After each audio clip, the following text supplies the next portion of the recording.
Darkness hangs over East London. The Thames runs black, hiding secrets that refuse to stay buried.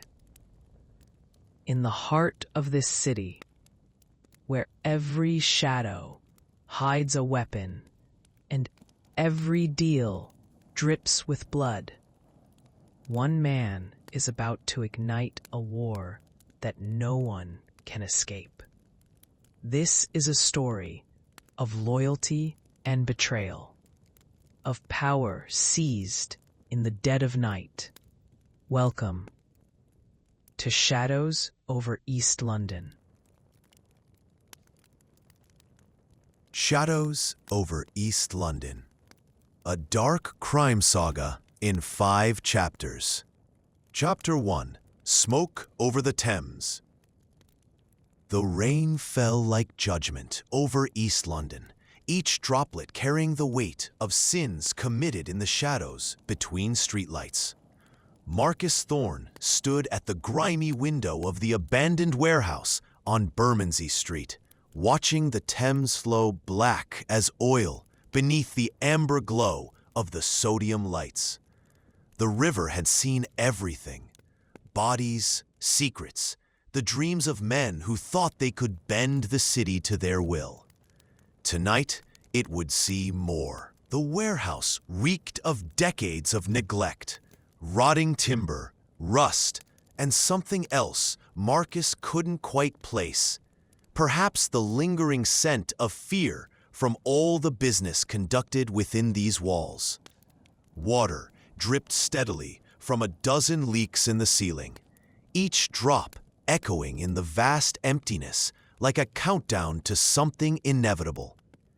The sound had driven lesser men mad during long nights of waiting, but Marcus had learned to find rhythm in chaos, music in misery.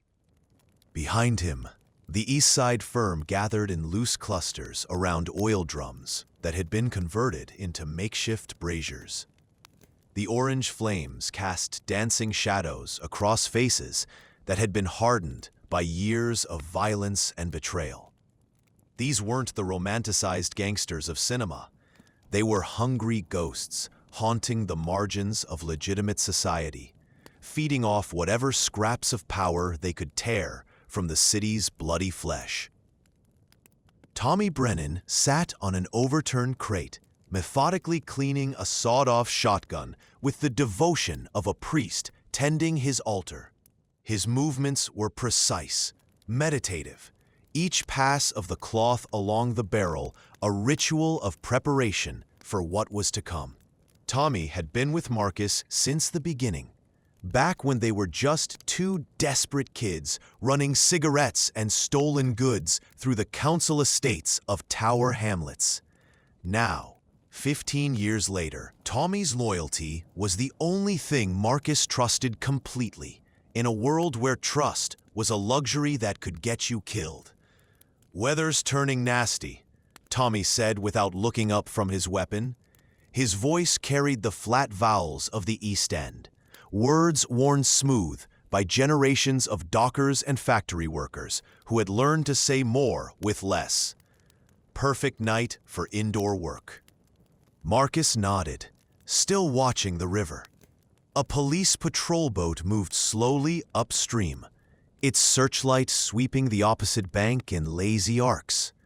The Met's river police were mostly concerned with jumpers and tourists who'd had too much to drink. But Marcus knew better than to take chances. In his line of work, paranoia wasn't a weakness. It was a survival skill, honed by watching too many friends disappear into the Thames wearing concrete boots. "Any word from Declan?" Marcus asked. "Nothing since yesterday." This came from Sarah Mitchell, who emerged from the shadows near the back of the warehouse, like a wraith materializing from darkness itself. Sarah was the closest thing the Eastside Firm had to an intelligence officer, a woman who could slip through the city's underworld, gathering information with the silent efficiency of smoke through cracks. Her black hair was pulled back in a severe ponytail, that emphasized the angular features of her face, and her eyes held the cold calculation of someone who had learned to survive by being 3 steps ahead of everyone else. "Declan's not the type to go silent without reason," she continued, her voice barely above a whisper, but carrying clearly in the warehouse's acoustic chamber. "Either he's dead or he's decided to play both sides of this particular game." The possibility hung in the air like the smoke from their cigarettes, acrid, poisonous, impossible to ignore. Declan O'Sullivan had been their inside man with the Irish Republican Army's remnant factions, the scattered cells that still operated in the gray spaces between politics and pure criminality. The IRA's official campaign had ended years ago, but like all dying organisms, it had fragmented into smaller, more desperate entities that survived by feeding on whatever they could find. Some had turned to drug running, others to weapon smuggling, and a few had simply become freelance terrorists selling their expertise to the highest bidder. Marcus turned away from the window, his reflection ghosting across the rain-streaked glass like a premonition of his own mortality. At 34, he carried himself with the measured confidence of a man who had climbed to the top of a very dangerous mountain and knew that every step down would be treacherous. His face bore the accumulated damage of his profession, a scar along his left jawline from a knife fight in Whitechapel, a slight crook to his nose from a police baton during a riot in Brixton, and eyes that had seen too much to ever reflect anything approaching innocence. "We proceed as planned," he said, his voice cutting through the warehouse's ambient symphony of drips and creaks. "With or without Declan's intelligence, we know enough to make our move tonight." The target was a shipment of Afghan heroin worth approximately £2 million sterling, scheduled to arrive at the London Gateway port sometime after midnight. The drugs would be concealed inside a container of Persian rugs, a smuggling method so old it had become almost quaint in its predictability. What made this particular shipment special wasn't the cargo itself, but who was expecting to receive it. Viktor Kozlov, a Russian oligarch whose business interests in London extended far beyond the legitimate enterprises listed on his tax returns. Kozlov had been expanding his operations into East London for the past 18 months, using a combination of economic pressure and targeted violence to muscle out established criminal enterprises.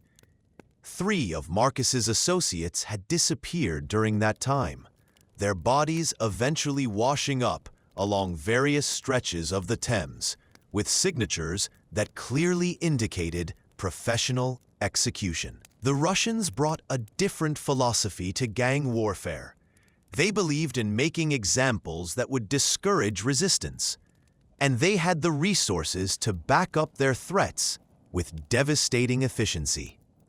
But Marcus had built the Eastside Firm on a foundation of local knowledge and carefully cultivated relationships. Every publican, every cab driver, every street sweeper in a 20-square-mile area owed him either money or favors. And that network of obligation formed an intelligence apparatus that no amount of foreign money could easily penetrate. He knew Kozlov's routines, his weaknesses, and most importantly, his schedule. "The Russians will have 4 men at the port," Sarah said, consulting a small notebook filled with observations gathered over weeks of surveillance. "Standard rotation has them changing shifts at 2 a.m., which gives us a window of approximately 15 minutes when they'll be distracted by the handover process." "What about police presence?" This question came from Jackie Morrison, a thick-set Scotsman whose specialty was logistics and timing. Jackie had served 2 tours with the Royal Engineers in Northern Ireland before civilian life had failed to provide sufficient excitement for his particular psychological needs. He approached criminal enterprise with the same methodical planning he had once applied to defusing IRA bombs. And Marcus valued his ability to anticipate complications before they became catastrophes. "Minimal," Sarah replied. "The Port Authority relies primarily on electronic surveillance, and we've identified 3 blind spots in their camera coverage. Local police response time to that area averages 8 minutes, assuming they're not dealing with more pressing matters elsewhere in the city." Marcus nodded, processing the information with the automatic efficiency of a mind trained to calculate risk and opportunity in real time. The plan itself was relatively straightforward. Intercept the shipment during the vulnerable moment of transfer, eliminate any resistance, and disappear back into the maze of East London's industrial infrastructure before the authorities could organize an effective response. But simplicity could be deceptive in their line of work, and Marcus had survived this long by preparing for variables that less experienced criminals often overlooked. "Tommy, I want you positioned on the roof of Warehouse 7 with the rifle," Marcus said. "Clean lines of sight to the primary unloading area and 2 escape routes if things go sideways." Tommy nodded, finally setting aside his shotgun and reaching for the canvas bag that contained his precision weapon. A militarized variant of the Arctic warfare rifle that had found its way into civilian hands through channels that didn't require extensive paperwork. Tommy had been a sniper with the Parachute Regiment before a disciplinary action involving a superior officer had ended his military career prematurely. His ability to place a bullet exactly where it needed to go had made him invaluable to the Eastside Firm's more delicate operations. "Jackie, you'll handle the vehicles. 2 cars, both stolen within the past 4 hours, both equipped with false plates and sufficient fuel to reach the disposal sites." Marcus continued his tactical breakdown with the precision of a chess master arranging pieces for a complex endgame. Sarah takes point on the approach. "I want to know about any surprises before we're committed to the action." The warehouse fell into the focused silence of professionals preparing for work. Each member of the team had their own pre-operation rituals. Tommy field-stripped and reassembled his rifle with the fluid motions of muscle memory. Jackie spread detailed maps across a makeshift table and began calculating routes and timing with a pencil worn down to a stub. And Sarah checked the battery levels on her radio equipment with the methodical attention of someone whose life might depend on clear communication. Marcus lit a cigarette and walked back to the window, using the reflection in the glass to observe his team without appearing to do so. Leadership in their world required a delicate balance of trust and suspicion. You needed people you could rely on, absolutely, but you also needed to remain alert to the signs that someone might be planning their own advancement at your expense. A history of organized crime was littered with the corpses of leaders who had loved their subordinates too much and trusted them too completely. The rain continued its relentless assault on the city, turning the streets into rivers that carried the day's accumulated filth toward the Thames.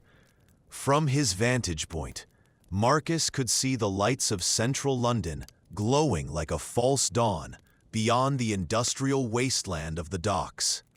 Somewhere in those towers of glass and steel, legitimate businessmen were making decisions that would affect the lives of millions, but their power was an abstraction, Numbers on screens, signatures on documents, words spoken in boardrooms that most people would never see. Marcus's power was different. It was immediate, personal, written in blood, and enforced with violence. It was the power to determine who lived and who died, who prospered and who suffered, within the narrow but vital territory he had claimed as his own. The wealthy might own the city skyline, but Marcus owned its shadows. And in a place like London, shadows were where most of the real business got done. "Boss," Jackie called out, interrupting Marcus's philosophical ruminations. "We've got movement on the police scanner. Sounds like a domestic violence call in Canary Wharf. Uniforms are being redirected to assist with crowd control." This was the kind of operational intelligence that could make the difference between success and catastrophe. A high-profile incident in the financial district would draw police resources away from the docks, creating an even more favorable environment for their operation. But it could also indicate that someone else was making a move tonight, a rival organization using the same tactical principles that Marcus employed. "Any indication of who's involved?" Marcus asked. "Negative," Jackie replied, adjusting the scanner's frequency to pick up additional channels. "But it's significant enough to warrant multiple units and supervisory response." Marcus crushed his cigarette beneath his heel and made a decision. In their business, hesitation could be more dangerous than reckless action.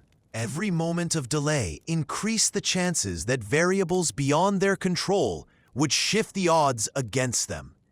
"We move in 30 minutes, he announced. "Final equipment check, then we're gone."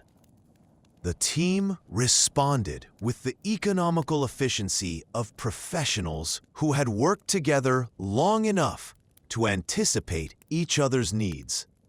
Tommy broke down his rifle and packed it into a guitar case that had been modified with custom foam inserts to protect the weapon during transport.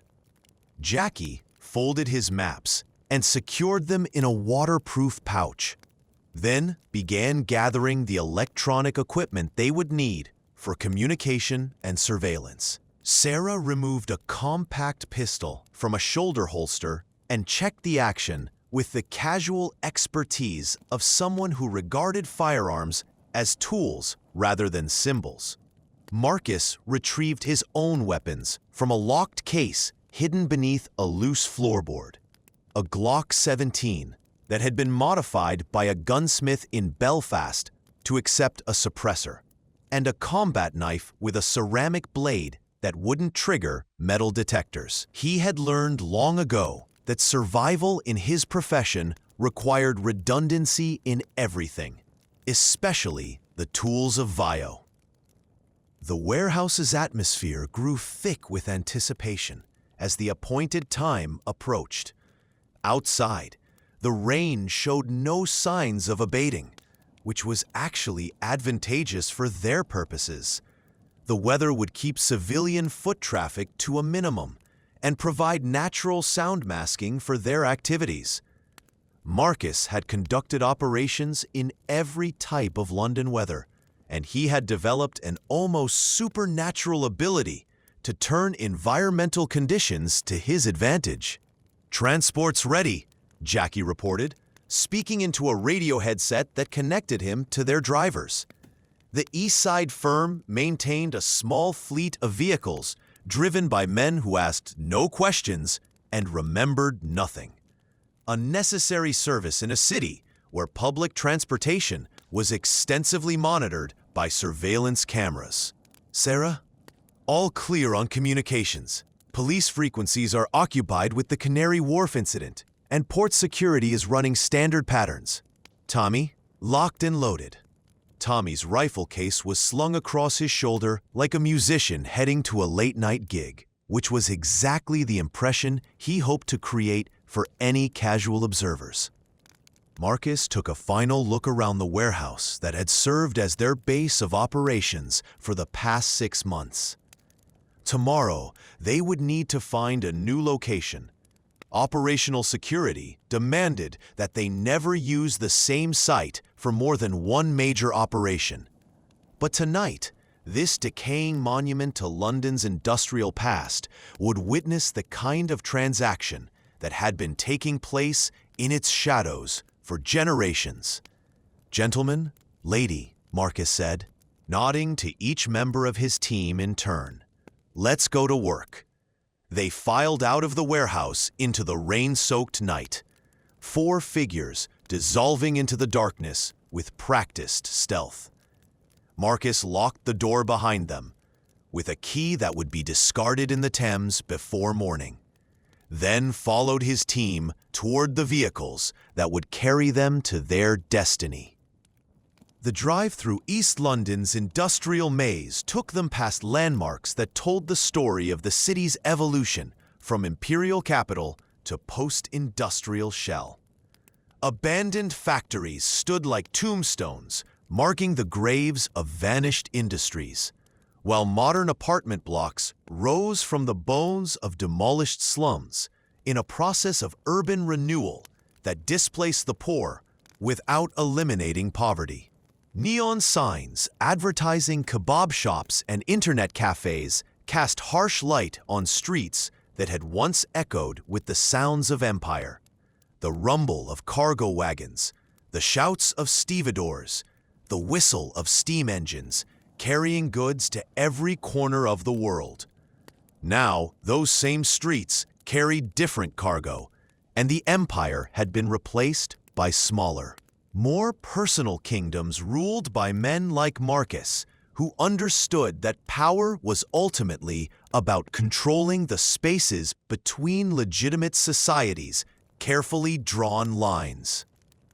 The London Gateway Port sprawled across several square miles of reclaimed marshland, a monument to engineering ambition and commercial necessity.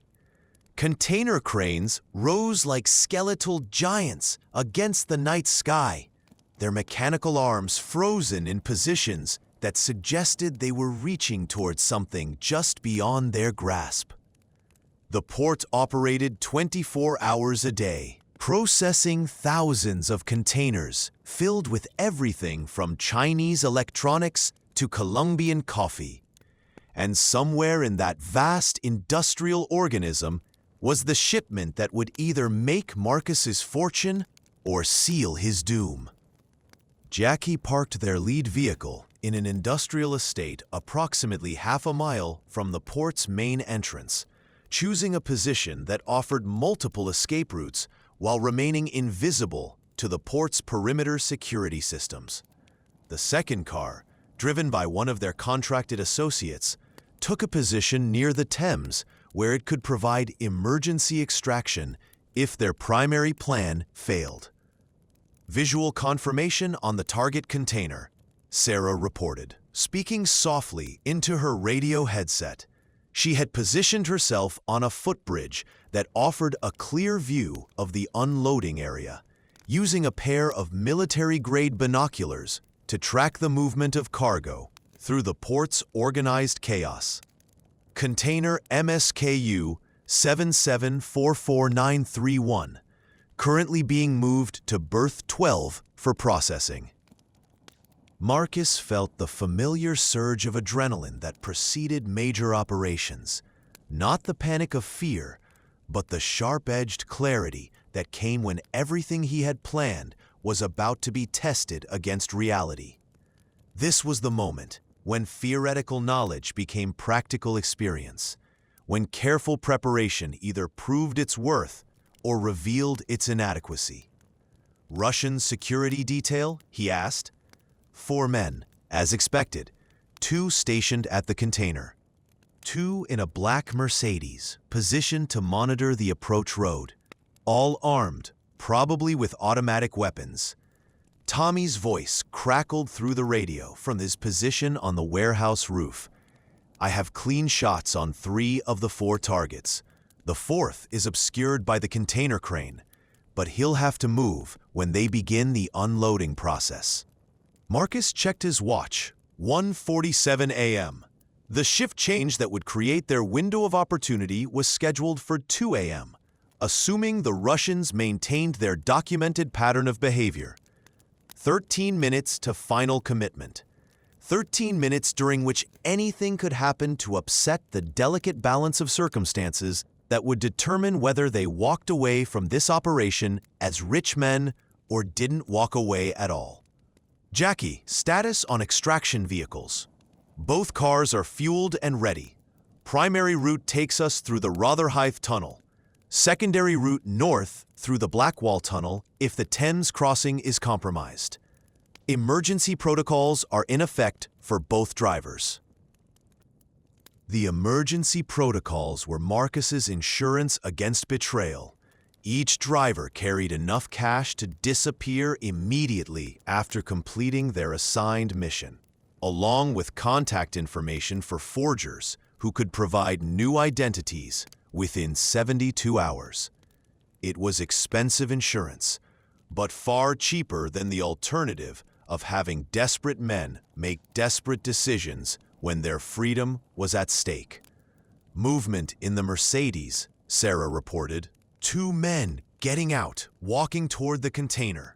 This could be the shift change we've been waiting for. Marcus felt time compress around him like a closing fist. Everything they had planned, everything they had risked, was about to be resolved in the next few minutes. Success would mean financial independence and increased territorial control. Failure would mean death or imprisonment, and in their world, prison was often just a slower form of execution.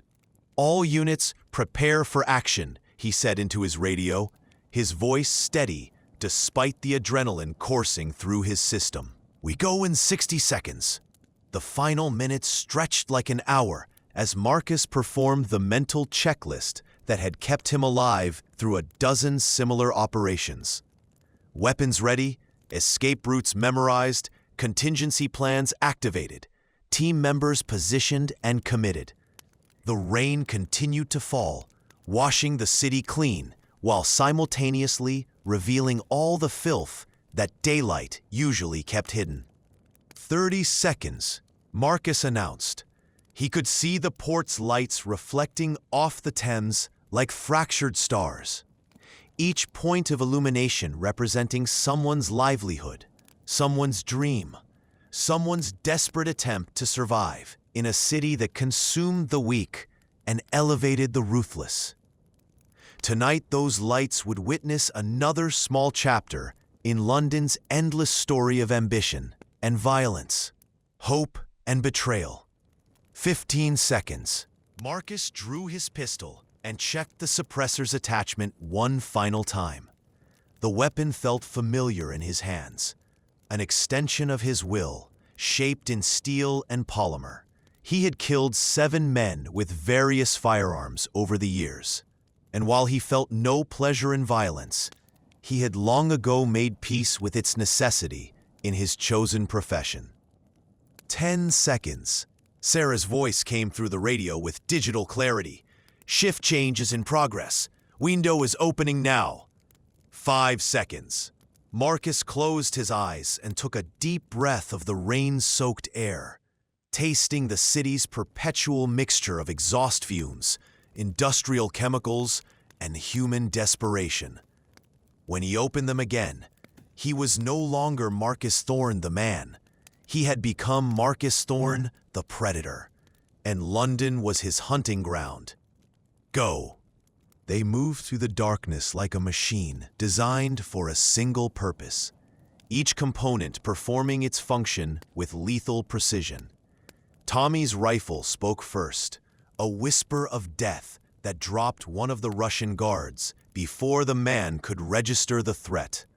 Sarah appeared from the shadows near the container, like a ghost materializing from the collective unconscious of the city's violent dreams. Her pistol coughing twice as she eliminated the second guard with shots to the chest that barely disturbed the night's ambient noise. Marcus and Jackie approached the Mercedes from opposite angles, using the vehicle's own bulk to mask their advance, until they were close enough to make failure impossible. The two Russians inside the car died without firing a shot, their blood painting abstract patterns on the luxury sedan's leather interior, while their bodies settled into the uncomfortable angles that death always imposed on the living. "Container secured," Sarah reported, her voice as calm as if she were ordering coffee rather than reporting multiple homicides. "Beginning extraction of the target package." The heroin was exactly where their intelligence had indicated it would be, concealed inside a specially modified Persian carpet that would have passed casual inspection, but yielded its secrets to anyone who knew what they were looking for. 2 million pounds worth of refined Afghan opium, representing months of cultivation, processing, and transportation through some of the most dangerous regions on Earth. "Package acquired," Marcus said into his radio. "All units to Extraction Point Alpha." They withdrew from the port with the same silent efficiency they had demonstrated during the assault, leaving behind 4 corpses and a crime scene that would puzzle investigators for months to come. The rain continued to fall, washing away physical evidence, while the Thames flowed on toward the North Sea, carrying London's secrets toward waters that would never reveal them. 20 minutes later, they were back at the warehouse on Bermondsey Street, counting money and planning their next move.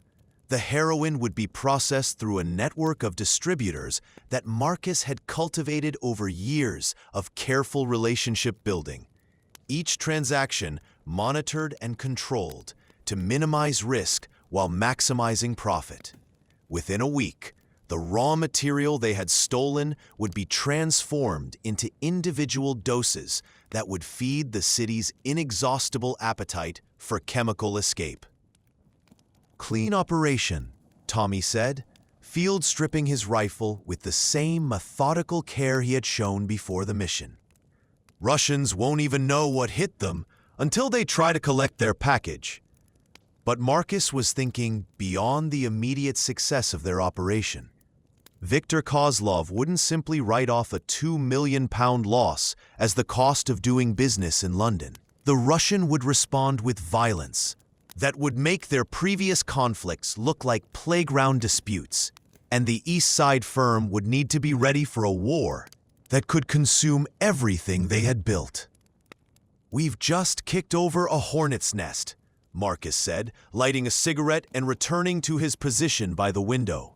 "Kozlov will come for us with everything he's got." "Let him come," Sarah replied, checking the action on her pistol before holstering it. "We've been preparing for this war since the day the Russians decided to move into our territory." Marcus nodded, but his mind was already racing through the implications of their action. Success in their world was always temporary, always balanced on the edge of a knife that could cut in any direction. Tonight they had won a significant victory, but victory in gang warfare was often just an invitation to larger, more dangerous conflicts. Outside, London continued its ancient dance of civilization and savagery, of legitimate commerce and criminal enterprise, of dreams and nightmares playing out on streets that had witnessed every possible human folly and triumph.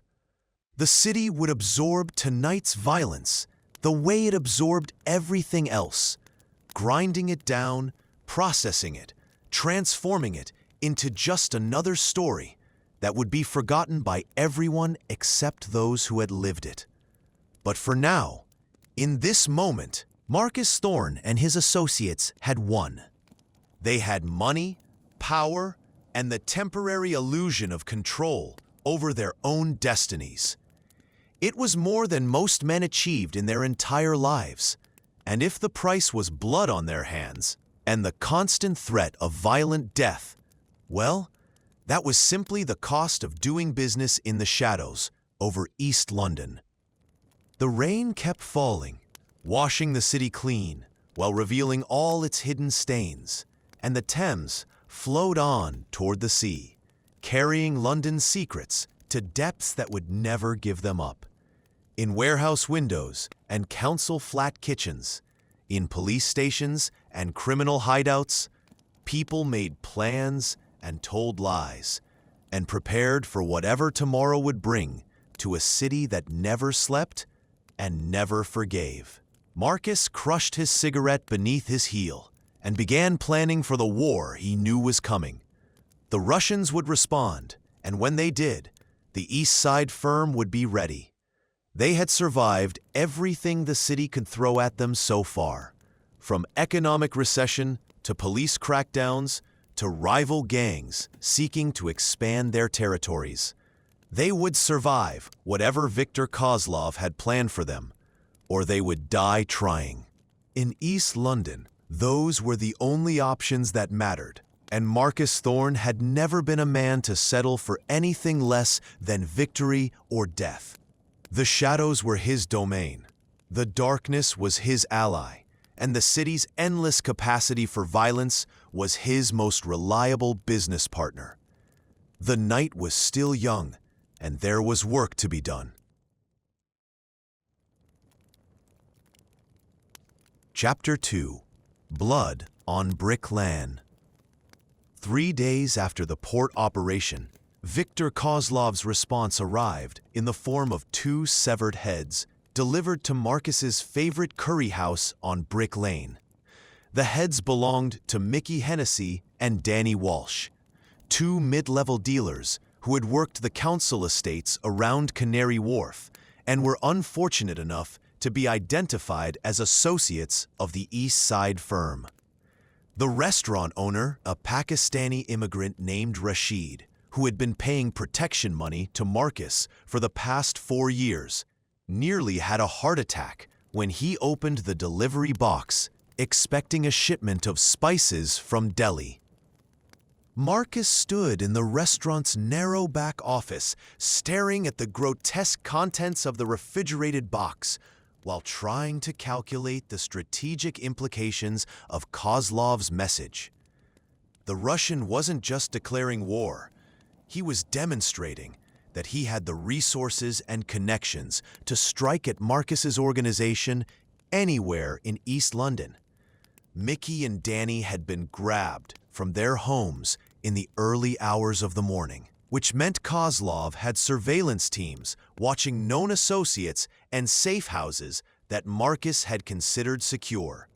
Professional work, Tommy observed, examining the clean cuts that had separated the heads from the bodies. Whoever did this knows his way around a bone saw. Sarah stood near the office door, her attention divided between the immediate horror of the delivery and the tactical situation it represented. "This isn't just about revenge for the port job," she said. "Kozlov is sending a message to every dealer, every fence, every small-time criminal in East London. Work with Marcus Thorne and die." The psychology was sound, Marcus admitted privately. Terror was an efficient management tool when applied correctly, and the Russian clearly understood how to leverage fear to achieve strategic objectives.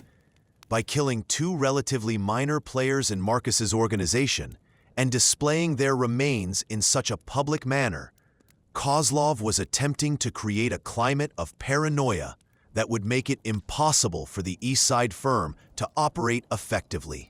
But there was another level to the message that concerned Marcus more than the immediate tactical implications. The fact that Kozlov had been able to locate Mickey and Danny so quickly suggested that he had either developed an extensive intelligence network in East London, or, more troubling, that someone within Marcus's organization was feeding information to the Russians. "Where are the bodies?" Marcus asked. "Found them in a construction site in Bermondsey," Jackie replied, consulting notes he had scribbled during a phone conversation with their contacts in the local police force. "Dumped sometime before dawn. probably meant to be discovered around the same time the heads were delivered here. Marcus lit a cigarette and walked to the small window that looked out onto the controlled chaos of Brick Lane. The street was alive with its usual mixture of legitimate commerce and criminal enterprise. Curry houses serving late lunches to office workers from the city, vintage clothing shops catering to tourists seeking authentic East London experiences, and the subtle but constant movement of people engaged in activities that didn't appear on any tax returns. This had been Marcus's world for more than a decade, a territory he had claimed through violence and maintained through a careful balance of fear and respect. Every shopkeeper knew him. Every police officer had been either bribed or intimidated, and every rival criminal organization had learned to respect the boundaries he had established. Now, a Russian oligarch with unlimited financial resources was attempting to tear down everything Marcus had built, using methods that threatened not just his organization, but the entire ecosystem of relationships that made his authority possible. "We need to respond," Tommy said, stating what everyone in the room already knew. "If we let this stand, Kozlov will think he can push us around with impunity." But Marcus was thinking beyond the immediate need for retaliation. A conventional response, killing 2 of Kozlov's men in return, would only escalate the conflict without addressing the fundamental problem of resource imbalance. The Russian had access to trained killers, sophisticated surveillance equipment, and political connections that extended deep into London's legitimate power structure. The Eastside Firm had local knowledge, established relationships, and the kind of street-level intelligence network that money couldn't buy. But those advantages would only be effective if Marcus could find a way to leverage them strategically. "We don't just respond," Marcus said finally. "We demonstrate that this is our territory, and that anyone who tries to take it from us will pay a price they can't afford." ... He turned away from the window and began outlining a plan that would either cement his reputation as East London's most dangerous criminal or result in his death before the week was over. The operation would require precision timing, inside knowledge of Kozlov's personal security arrangements, and a willingness to risk everything on a single decisive action. "Kozlov has a son," Marcus said. "Dmitry Kozlov, 23 years old, currently studying at the London School of Economics, lives in a luxury apartment in Canary Wharf, drives a Maserati, spends his evenings at exclusive clubs in Mayfair." Sarah nodded, already understanding the direction of Marcus's thinking. Rich boy playing at being a gangster, while daddy handles the real business. Exactly. And more importantly, he's accessible in ways that his father isn't. Marcus crushed his cigarette and began pacing the small office with the contained energy of a predator preparing to hunt.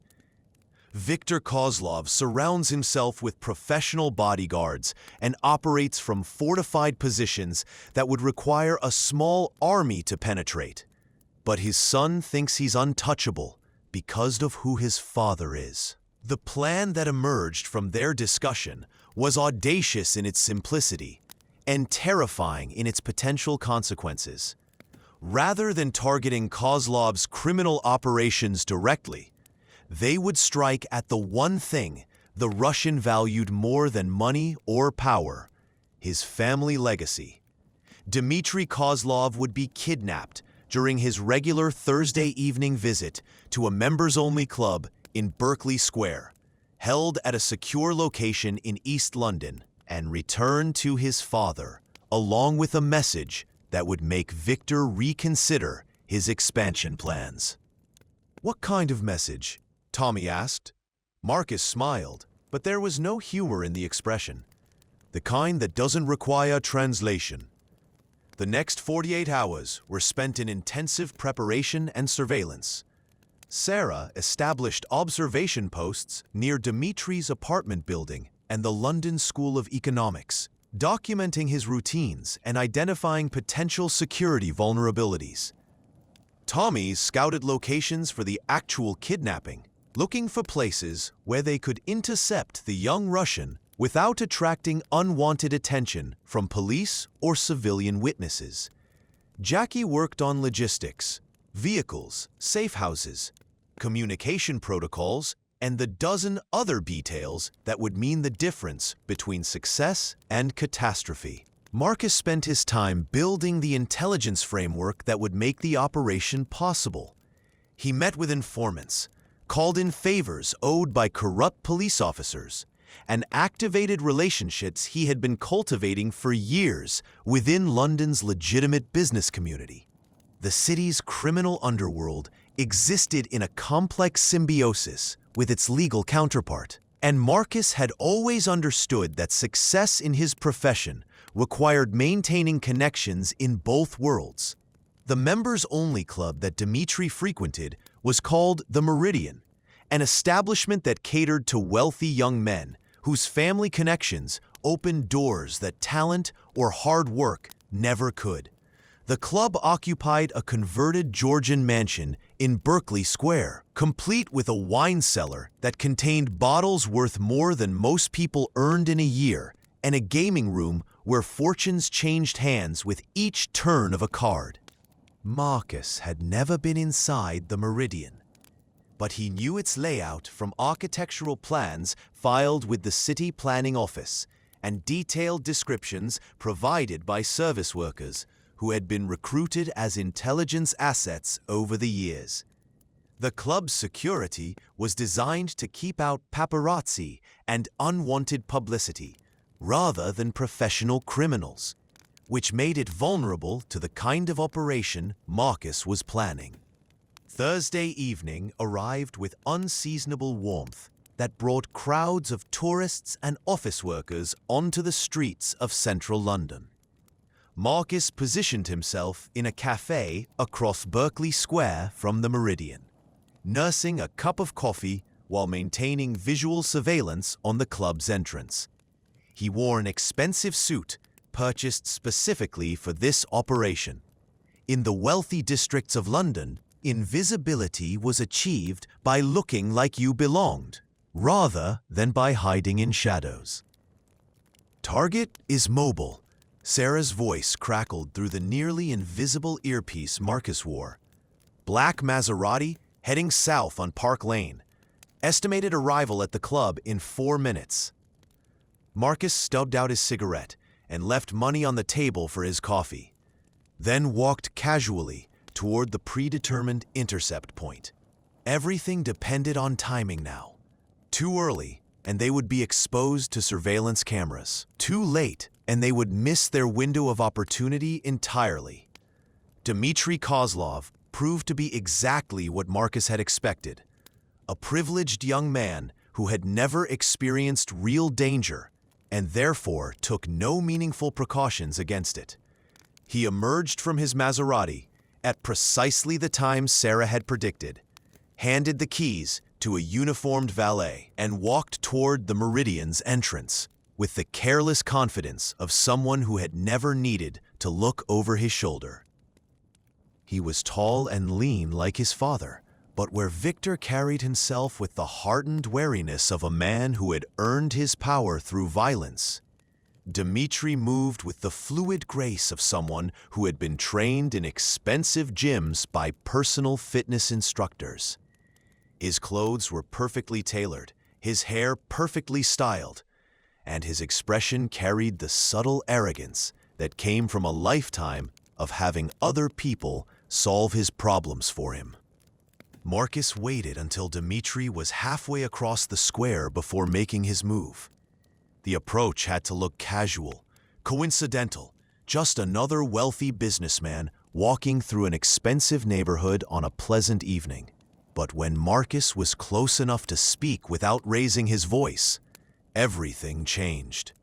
"Dmitry Kozlov," Marcus said, his tone carrying just enough uncertainty to suggest he might have mistaken the young Russian for someone else.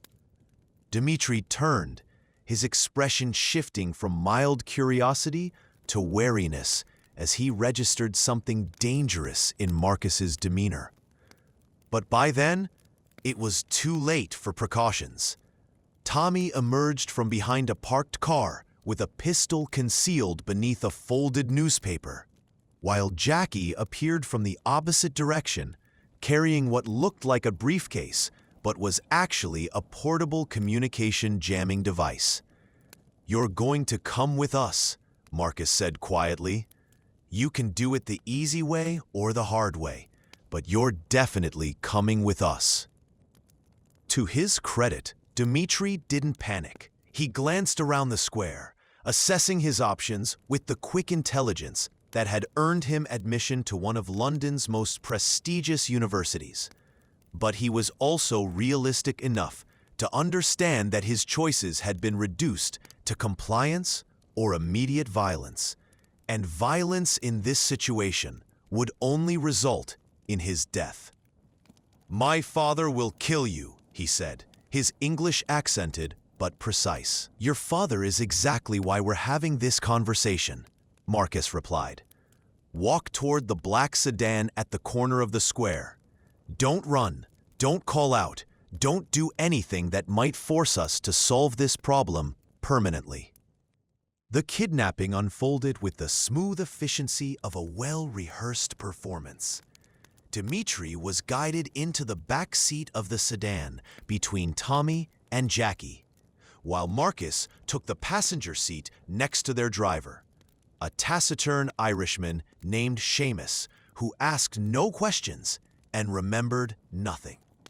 The entire operation, from initial contact to vehicular departure, took less than 3 minutes, a time frame that wouldn't allow security cameras or potential witnesses to gather enough information to compromise their escape. The drive through London's evening traffic provided Marcus with an opportunity to study his captive more closely. Dmitri sat rigidly between his guards, his expensive clothes and perfectly groomed appearance now seeming more like a costume than natural attire.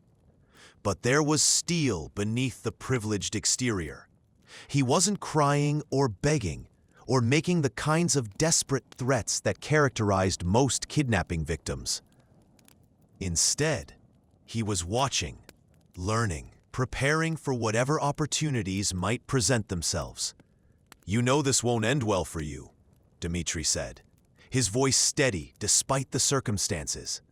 "My father has resources you can't imagine." "I'm counting on it," Marcus replied. "Your father's resources are exactly what make you valuable to me."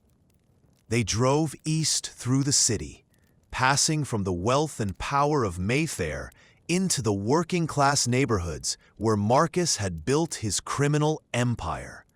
The transition was visible in architecture, demographics, and the subtle but unmistakable change in atmosphere that occurred when crossing the invisible boundaries that divided London into its constituent territories.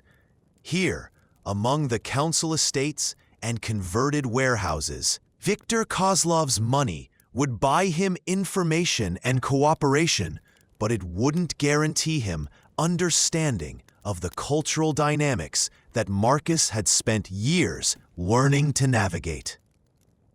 The safe house was a Victorian terrace in Bethnal Green that had been purchased through a shell company and modified for exactly this type of operation. From the outside, it looked like any other working-class home in a neighborhood that had been gentrifying slowly but inexorably for the past decade. Inside, however, the building had been stripped to its structural bones and rebuilt as a secure facility capable of holding a prisoner without alerting neighbors or casual observers. Dmitri was escorted to a first-floor room that had been furnished with basic necessities, but no luxuries. A bed, a chair, a small table, and a television that received only terrestrial channels. The windows had been bricked up from the inside and covered with drywall, while the door had been reinforced with steel plates and fitted with multiple locking mechanisms.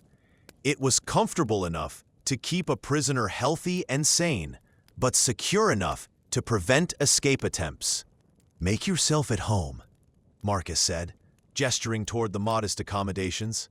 "You'll be our guest until your father and I reach an understanding about territorial boundaries." Dmitri surveyed the room with the methodical attention of someone calculating odds and possibilities. "How long do you think you can keep me here before he finds you?" "Long enough," Marcus replied. "Your father is a smart man, but this is my city. He can bring in all the mercenaries and surveillance specialists he wants.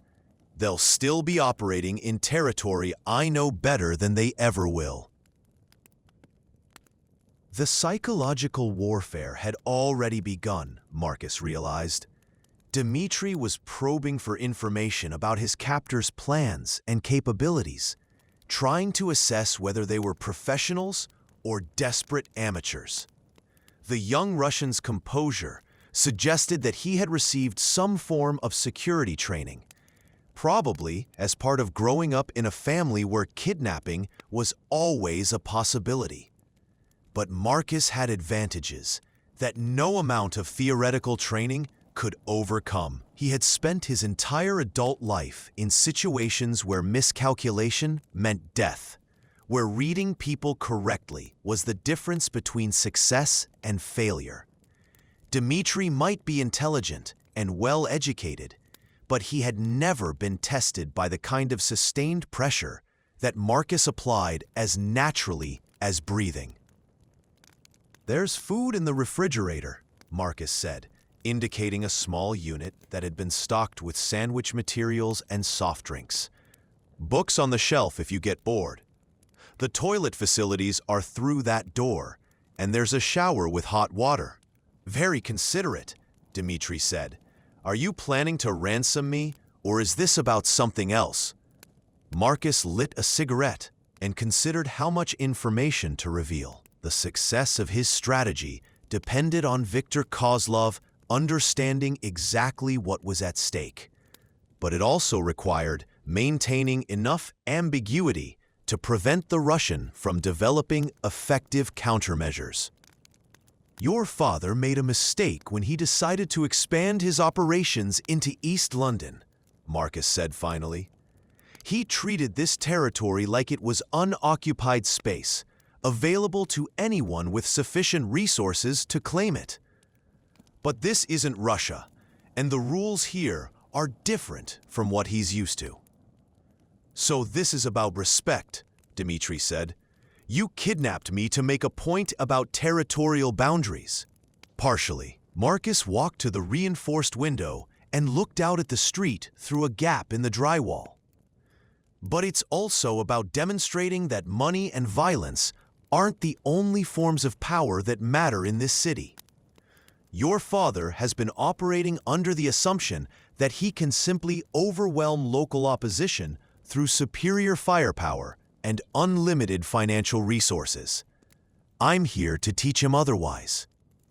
The conversation was interrupted by the sound of Marcus's mobile phone ringing. He glanced at the caller identification and saw Sarah's number, which meant she had news that couldn't wait for their regularly scheduled communication window. "Excuse me," Marcus said to Dmitri, then answered the call. "What is it?" "We have a problem." Sarah's voice was tense with urgency. "Kozlov isn't responding the way we expected. Instead of trying to negotiate, he's escalating. 3 of our dealers were found dead in Wapping an hour ago, and there are reports of armed Russians asking questions in every pub between here and Canary Wharf." Marcus felt a cold certainty settle in his stomach. He had anticipated that Viktor would respond with violence, but the speed and scale of the retaliation suggested that the Russian was prepared to wage total war rather than acknowledge the legitimacy of Marcus's territorial claims. any indication that he knows where we're holding his son? Marcus asked. Not yet, but he's casting a wide net. If he keeps pushing this hard, he'll eventually find someone who knows something useful. Marcus processed this information while maintaining the appearance of calm control. The situation was developing exactly as he had hoped it wouldn't. Instead of creating leverage for negotiation, Dimitri's kidnapping had triggered a response that threatened to destroy everything Marcus had built in East London. Double security at all safe houses, Marcus said. Pull back our street dealers until this situation stabilizes, and activate the emergency communication protocols. If Kozlov wants a war, we'll give him one he won't forget. He ended the call and turned back to Dimitri, who had been listening to the conversation with obvious interest. The young Russian's expression had changed subtly. There was less fear now, and more calculation, as if he was beginning to understand that the situation was more complex than a simple kidnapping for ransom. Sounds like my father is taking your message seriously, Dimitri said. Perhaps too seriously, Marcus admitted. I was hoping he would be more interested in finding a negotiated solution. You don't know him very well, do you? Dimitri's smile contained no humor. Viktor Kozlov doesn't negotiate from positions of weakness, and he doesn't accept challenges to his authority. By taking me, you've made this personal in a way that can only end with your death or his. Marcus recognized the truth in those words, but he had committed himself to a course of action that couldn't be reversed without appearing weak. In the criminal underworld, perceived weakness was more dangerous than actual strength, because it encouraged every rival and competitor to test your resolve. If he released Dimitri now, without achieving some form of strategic advantage, the Eastside Firm would be seen as a spent force, vulnerable to attacks from every direction. Then we'll have to make sure it ends with his death, Marcus said. The next several hours were spent in intensive planning as Marcus and his core team prepared for what was beginning to look like a war of attrition. Viktor Kozlov had the advantages of superior resources and professional military experience, but the Eastside Firm had local knowledge, established relationships, and the kind of desperate motivation that came from fighting for survival in territory they considered home. Tommy established a sniper position in the building opposite the safe house, using the abandoned upper floor of a former textile factory as his base of operations. From there, he had clear lines of sight to all approaches and could provide covering fire if the Russians managed to locate their position. Jackie began moving their most valuable assets, money, weapons, and sensitive documents, to secondary locations that wouldn't be compromised if their primary safe houses were discovered. Sarah coordinated their intelligence network, reaching out to informants and paid contacts throughout East London in an attempt to track the movements of Kozlov's forces. The information she gathered painted a picture of systematic intimidation. The Russians were working their way through every known associate of the Eastside Firm, using torture and murder to extract information about Marcus's whereabouts and operational methods. They've got at least 20 men on the ground, Sarah reported during a secure phone conversation. Mix of Russian nationals and local contractors, all armed with military-grade weapons. They're not trying to be subtle about it. They want everyone in East London to know that crossing Viktor Kozlov has consequences.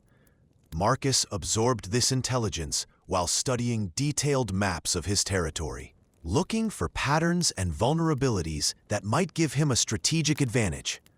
The Russians were operating with the tactical sophistication of a military unit, but they were also constrained by their unfamiliarity with local geography and social dynamics. If Marcus could find a way to leverage those constraints, he might be able to turn superior numbers into a disadvantage.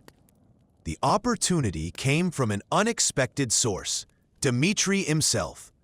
"You're fighting this war all wrong," the young Russian said during one of Marcus's periodic visits to check on his prisoner.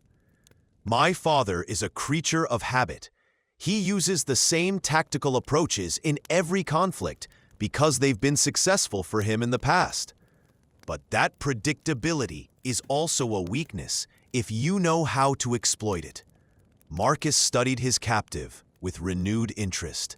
"Why would you help me against your own father?" "Because I'm not interested in dying for his territorial ambitions," Dmitri replied. "Victor sees this conflict as a matter of pride. He can't back down without losing face among his associates in Moscow. But I see it as a business problem that requires a business solution." The proposal that emerged from their conversation was as audacious as it was pragmatic. Instead of trying to defeat Viktor Kozlov through direct confrontation, they would attempt to turn the Russians' own organizational structure against him. Dmitri would provide information about his father's security arrangements and decision-making processes, allowing Marcus to predict and counter his moves with devastating precision. In return, Marcus would ensure that the young Russian emerged from the conflict alive and with sufficient resources to establish his own independent operations in London. It would be a partnership built on mutual self-interest rather than trust. But in the criminal underworld, self-interest was often a more reliable foundation for cooperation than loyalty or friendship. "What makes you think I can trust you?" Marcus asked. "Because I'm the only chance you have of surviving what's coming," Dmitri replied. "My father has decided that you're a threat that needs to be eliminated completely. He's not going to stop until you're dead and your organization is destroyed. But if you know how he thinks, how he operates, you might be able to stay one step ahead of him." The alliance was formalized with the understanding that betrayal on either side would result in immediate and fatal consequences. Dmitri would remain in protective custody at the safe house, but he would have access to secure communication channels that would allow him to provide real-time intelligence about his father's operations. Marcus would use that intelligence to conduct targeted strikes against Victor's forces, aiming to inflict maximum damage while minimizing his own exposure to retaliation. The first test of their cooperation came within hours of reaching their agreement. Dmitri provided details about a planned attack on one of Marcus's drug distribution centers, including the exact timing, personnel involved, and tactical approach that would be employed. Armed with this intelligence, Marcus was able to turn the tables on the attacking force, setting up an ambush that left 3 Russians dead and sent the survivors fleeing back to Victor with reports of impossible resistance. "Your father will be confused," Marcus said after reviewing the successful operation. "He planned what should have been a simple raid, but it turned into a massacre of his own men. He'll start questioning the intelligence he's receiving, wondering if someone in his organization is feeding information to his enemies." "Exactly," Dmitri agreed. "Paranoia is Victor's greatest weakness. He trusts no one completely. And if you can make him question the loyalty of his subordinates, he'll start making mistakes." The psychological warfare proved devastatingly effective. Over the next 48 hours, Marcus's forces conducted a series of precisely targeted operations that seemed to demonstrate supernatural knowledge of Victor's plans and capabilities. A weapons cache was stolen hours before it was scheduled to be moved to a new location. A meeting between Victor and potential local allies was disrupted by police who arrived with detailed knowledge of the participants and their criminal activities. A safe house was abandoned minutes before it would have been raided by Marcus's men, leaving the attackers to find nothing but empty rooms and mocking graffiti. Victor's response was predictable in its brutality and effectiveness. Unable to identify the source of the intelligence leak, he began executing his own men on suspicion of disloyalty. The killings were public and gruesome, designed to send a message about the consequences of betrayal. But they also had the unintended effect of destroying the cohesion of his organization. "He's losing control," Dmitri observed during one of their strategy sessions. "My father built his power on fear and respect, but now his men are more afraid of him than they are of you. That makes them unreliable in combat situations." Marcus nodded, but he was also aware that a cornered animal was often more dangerous than one that felt secure. Victor's increasing desperation might make him more vulnerable to strategic manipulation, but it also made him more likely to resort to extreme measures that could cause massive collateral damage. The escalation came on a rain-soaked Tuesday evening when Victor decided to send a message that would demonstrate his willingness to accept any level of destruction to achieve his objectives. The target was the Eastside Community Center, a facility that provided social services to local residents and served as an informal meeting place for many of Marcus's associates. The bombing killed 12 people, including 2 children who had been attending an after-school program. The explosive device had been sophisticated enough to bring down half the building while creating a fireball that was visible from several miles away. It was terrorism in the most literal sense, violence designed to create fear among a civilian population rather than achieve specific military objectives. Marcus stood in the wreckage the next morning, watching investigators sift through debris while trying to contain the rage that threatened to overwhelm his capacity for strategic thinking. The dead children changed everything. This was no longer a business dispute that could be resolved through negotiation or limited warfare. Viktor Kozlov had crossed a line that made peaceful coexistence impossible. "He's made a mistake," Sarah said, standing beside Marcus in the ruins of what had once been a basketball court where local kids learned to play the game. "Killing civilians, especially children, that's going to turn the entire community against him." She was right, Marcus realized. Victor's attempt at intimidation had backfired by violating the unwritten rules that governed criminal conflict in East London. Disputes between organized crime groups were expected to remain within certain boundaries, avoiding civilian casualties and maintaining the fiction that their violence was a matter of professional rather than personal animosity. By bombing the community center, Victor had declared himself to be something more dangerous than a rival criminal. He had become a terrorist, and terrorism was a form of warfare that couldn't be tolerated by anyone who wanted to maintain legitimate authority in the community.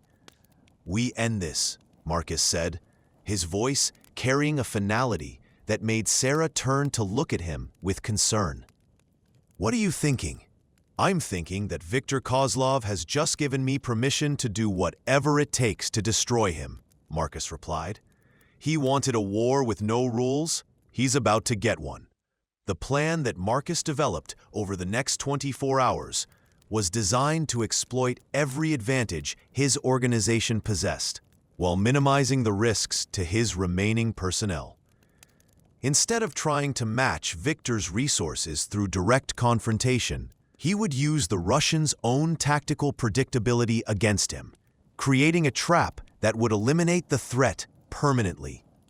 The key was understanding Victor's psychology, his need to demonstrate dominance, his reliance on overwhelming force, and his inability to back down from a challenge once it had been issued publicly.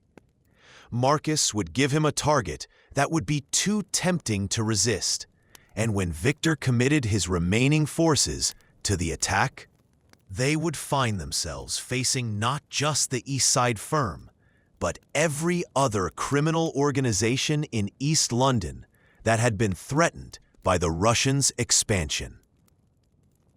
"You're going to unite the gangs against him," Dmitri said when Marcus outlined the general parameters of the plan. "Turn this from a territorial dispute into a war between locals and outsiders." "Exactly. Your father made the mistake of thinking that London's criminal organizations would remain neutral while he conquered them one at a time. But the bombing changed that. Now everyone understands that Viktor Kozlov represents an existential threat to the established order." The coordination required delicate negotiations with leaders who had been Marcus's rivals and competitors for years. But the shared threat of Russian domination provided a foundation for temporary alliance that transcended personal animosity. Within 48 hours, Marcus had assembled a coalition that included Irish Republicans, Jamaican drug dealers, Pakistani smugglers, and even some of the Nigerian cybercrime specialists who operated out of internet cafes in Southwark. Each group brought specific capabilities to the alliance: weapons, personnel, intelligence assets, and most importantly, the kind of local knowledge that no amount of money could purchase. Together, they represented a force that could match Victor's resources while operating with the tactical advantages that came from fighting in familiar territory. The trap was set for the following Saturday at an abandoned pharmaceutical warehouse in Rotherhithe that had been configured to look like a high-value target while actually serving as a carefully prepared kill zone. Marcus would appear to be vulnerable, isolated from his allies, and protected by minimal security. Victor would be unable to resist the opportunity to eliminate his primary enemy in a single devastating attack. But when the Russians arrived, they would find themselves facing not a cornered prey, but a coordinated defense that had been planned with deadly precision. Every entrance would be covered by interlocking fields of fire. Every escape route would be blocked by vehicles filled with armed men, and every advantage of numbers would be neutralized by superior positioning and intimate knowledge of the battlefield. "Are you ready for this?" Marcus asked Dmitri on the morning of the operation. "Are you?" the young Russian replied. "Because if this doesn't work, if my father survives, he'll spend the rest of his life hunting down everyone who participated in this alliance. There won't be any safe places left in London for any of us." Marcus nodded, understanding that they had passed the point where retreat or compromise was possible. The conflict would be decided within the next few hours, and the outcome would determine not just the fate of the Eastside Firm, but the future power balance of London's criminal underworld. "Then we'd better make sure it works," he said. The rain began falling again as Marcus made his final preparations, washing the city clean while revealing all the filth that daylight usually kept hidden. Somewhere across East London, Viktor Kozlov was gathering his forces for what he expected to be the decisive battle of their war. But the Russian had made the mistake of fighting his enemy's type of battle in his enemy's chosen territory, and that mistake was about to cost him everything he had built in London. Marcus crushed his cigarette beneath his heel and began walking toward his destiny, knowing that before the sun set on this rain-soaked city, Either he would emerge as the undisputed master of East London's shadows, or he would join the countless other ambitious men whose bones lay scattered along the Thames's muddy bottom. The warehouse waited in the distance, its broken windows staring out at the approaching storm like the empty sockets of a skull. Inside, death was preparing to keep an appointment that had been written in blood and sealed with the lives of innocent children. London held its breath and waited to see which of its monsters would survive the night.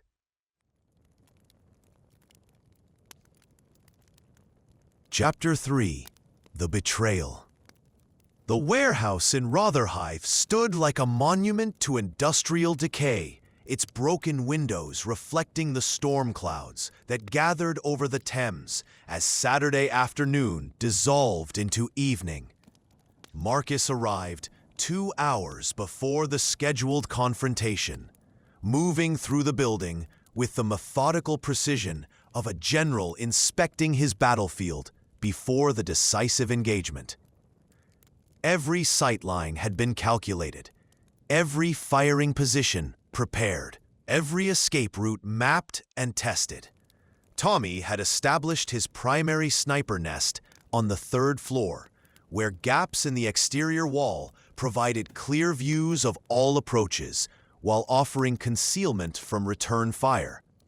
His backup position was in the building's central stairwell, where steel-reinforced concrete would protect him from anything short of military-grade explosives.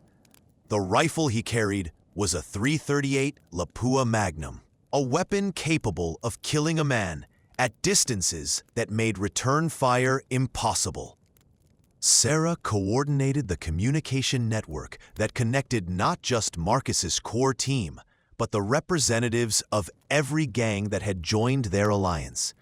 Her equipment included encrypted radios, cellular signal boosters, and jam-resistant frequencies that would remain operational even if Victor attempted to disrupt their coordination through electronic warfare. She had positioned herself in the warehouse's basement, surrounded by concrete walls thick enough to protect the communication center from direct assault. Jackie supervised the placement of improvised explosive devices at strategic points throughout the building, not enough to bring down the structure, but sufficient to channel attacking farces into predetermined kill zones where concentrated firepower could eliminate them efficiently. His military training in demolitions had been enhanced by 15 years of criminal experience, creating expertise in controlled destruction that few professional soldiers could match. The Allied gang members had been assigned positions based on their specific capabilities and equipment. The Irish Republicans, led by a grizzled veteran named Seamus O'Brien, controlled the building's eastern approaches with weapons that included several RPGs smuggled from Belfast.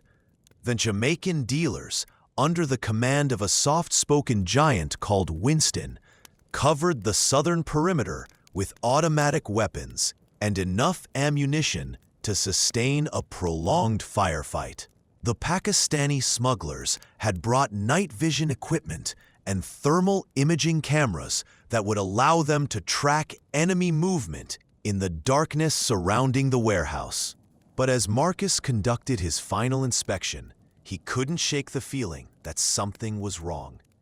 The tactical situation was as favorable as he could make it. His allies appeared committed to the fight, and his intelligence suggested that Victor would commit significant forces to the attack.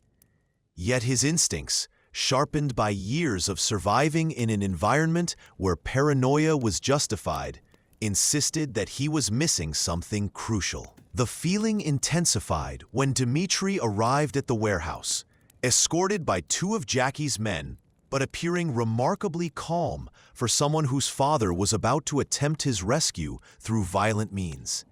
The young Russians surveyed the defensive preparations with professional interest, asking informed questions about fields of fire and communication protocols that suggested military training beyond what Marcus had previously suspected. "Impressive setup," Dmitri said, studying Tommy's sniper position through a pair of binoculars. "Very thorough, very professional. My father will be walking into a carefully prepared trap." "That's the idea," Marcus replied, but he was watching Dmitri's face for any sign of deception or hidden agenda. The young Russian had proven to be a valuable source of intelligence about his father's operations. But Marcus had learned long ago that desperate people would say anything to save their lives, and promises made under duress were worth exactly as much as the paper they weren't written on. "There's something you should know," Dmitri said, lowering the binoculars and turning to face Marcus directly. "My father won't be leading this attack personally. He's too careful for that, too aware of the risks involved in direct combat." This was new information, and it changed the strategic calculations significantly. Marcus had been planning the operation around the assumption that Victor would be present during the assault, making it possible to eliminate the threat permanently, rather than simply defeating his current forces. If the Russian leader remained safely distant while his subordinates conducted the actual fighting, tonight's victory would be temporary at best. "Who will be commanding the attack?" Marcus asked. "Alexei Petrov, my father's head of security," Dmitri replied. "Former Spetsnaz, served in Chechnya and Afghanistan. He's competent, experienced, and absolutely loyal to Victor. But he's also predictable. He'll use standard military tactics adapted for urban warfare, which means you should be able to anticipate his moves." Marcus processed this intelligence while maintaining his outward appearance of calm confidence. The absence of Victor from the battlefield was disappointing, but not necessarily catastrophic. Eliminating Petrov and his assault team would still deal a significant blow to the Russians' operations, and it would demonstrate that the Eastside Firm and its allies possessed the capability to defend their territory against any level of aggression. But there was another implication to Victor's absence that troubled Marcus more than the tactical considerations. A man who refused to lead his forces into battle was a man who viewed his subordinates as expendable resources rather than valuable assets. That kind of leadership philosophy created organizational vulnerabilities, but it also suggested a level of cold-blooded calculation that made negotiated solutions unlikely. "Your father is willing to sacrifice Petrov and his men?" Marcus asked. "If necessary," Dmitri confirmed. "Victor sees this conflict as a test of will rather than a military campaign. He's more interested in demonstrating his resolve than achieving any specific territorial objective. That's why the bombing of the community center was so important to him. It wasn't about tactical advantage. It was about showing that he's prepared to accept any level of collateral damage to achieve his goals." The conversation was interrupted by Sarah's voice crackling through Marcus's earpiece. "We have movement on the perimeter. Multiple vehicles approaching from the north and east. Estimated arrival in 10 minutes. Marcus felt the familiar surge of adrenaline that preceded combat, the sharpening of senses and heightening of awareness that transformed ordinary men into efficient predators. Around the warehouse, 50 armed criminals settled into their positions with the quiet professionalism of people who had chosen violence as their primary method of problem solving. "This is it," Marcus said to Dmitri. "Whatever happens in the next hour, remember that your survival depends on my survival. If I die tonight, you'll be killed by one of my associates within minutes. They won't be interested in negotiating with Viktor Kozlov. They'll be interested in revenge. Dmitri nodded, understanding that his careful game of playing both sides had led him to this moment of absolute commitment. I understand. And Marcus, good luck. Marcus moved to his command position on the second floor, where reinforced windows provided visual oversight of the entire battlefield, while offering protection from small arms fire. From here, he could coordinate the defense while remaining personally engaged in the combat, a leadership style that inspired confidence among subordinates who needed to see their commander sharing the risks they faced. The first Russian vehicles appeared as black shapes moving through the industrial landscape that surrounded the warehouse. They approached with tactical discipline, using existing structures for concealment while maintaining communication through brief radio transmissions that Sarah's equipment intercepted and decoded. 12 men in the first wave, armed with assault rifles and supported by at least 2 light machine guns. Contact from the south. Winston's voice reported through the communication network. 4 additional vehicles. Looks like they're setting up a blocking position to prevent withdrawal. This was exactly the kind of tactical sophistication that Marcus had expected from professional soldiers. Petrov was conducting a textbook urban assault, using superior numbers and coordinated movement to isolate and overwhelm his target. What textbook tactics were most effective against conventional opponents? And there was nothing conventional about the force that awaited the Russians inside the warehouse. All units, hold fire until they commit to the assault, Marcus broadcast. Let them get close enough to see our faces. The next few minutes stretched like hours as the opposing forces maneuvered for advantage in the darkness surrounding the warehouse.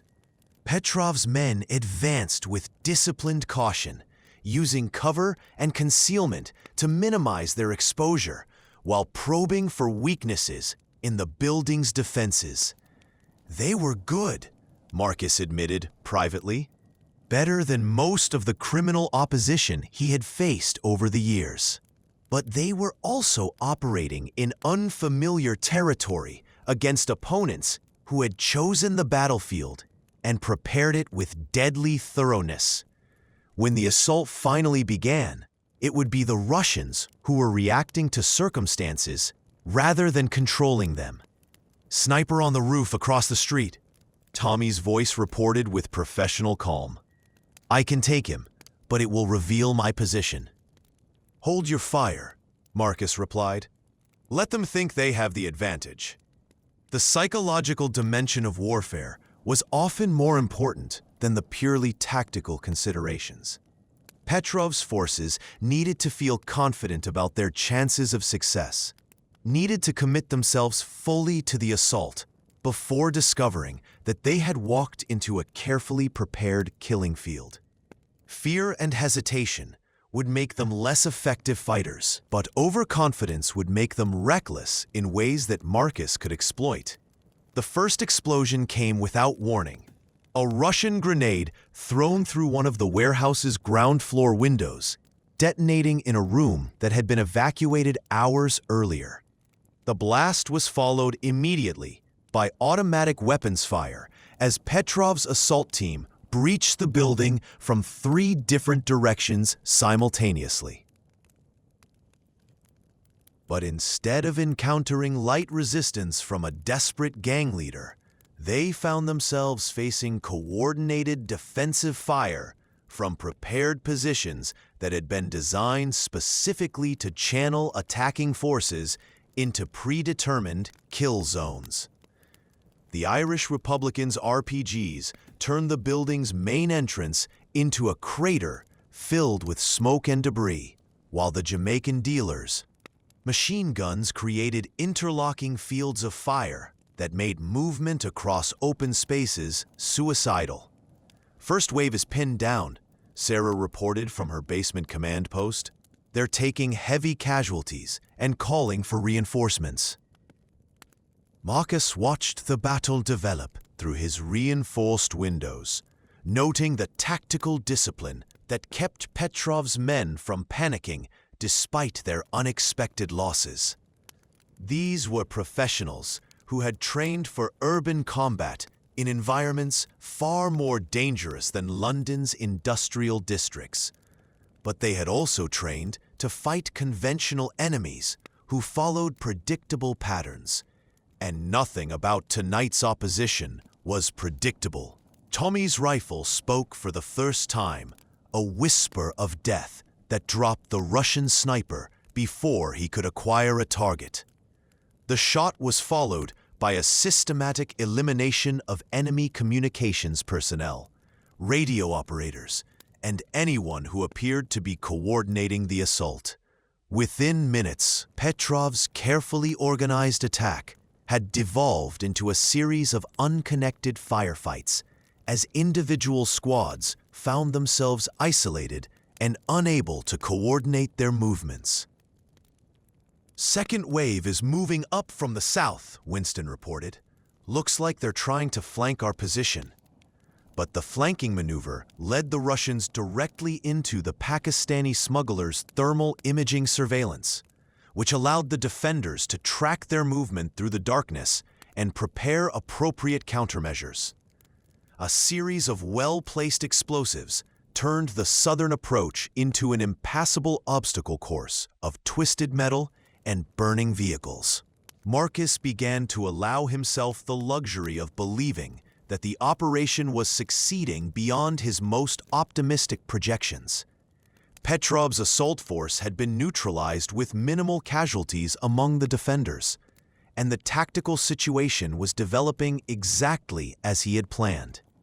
Within another hour, the surviving Russians would be forced to withdraw, leaving behind enough bodies to convince Viktor Kozlov that further expansion into East London would be prohibitively expensive. That was when the real betrayal revealed itself. "Marcus, we have a problem." Sarah's voice carried a tension that cut through the ambient noise of combat like a blade. "I'm picking up radio traffic on frequencies that weren't supposed to be in use tonight. Someone is coordinating with the Russians from inside our position." The cold certainty that settled in Marcus's stomach was worse than any physical wound. He had suspected that Viktor might have intelligence sources within his organization, but the possibility that one of his core team members was actively collaborating with the enemy had seemed too paranoid to consider seriously. "Can you isolate the transmission source?" he asked. "Working on it," Sarah replied.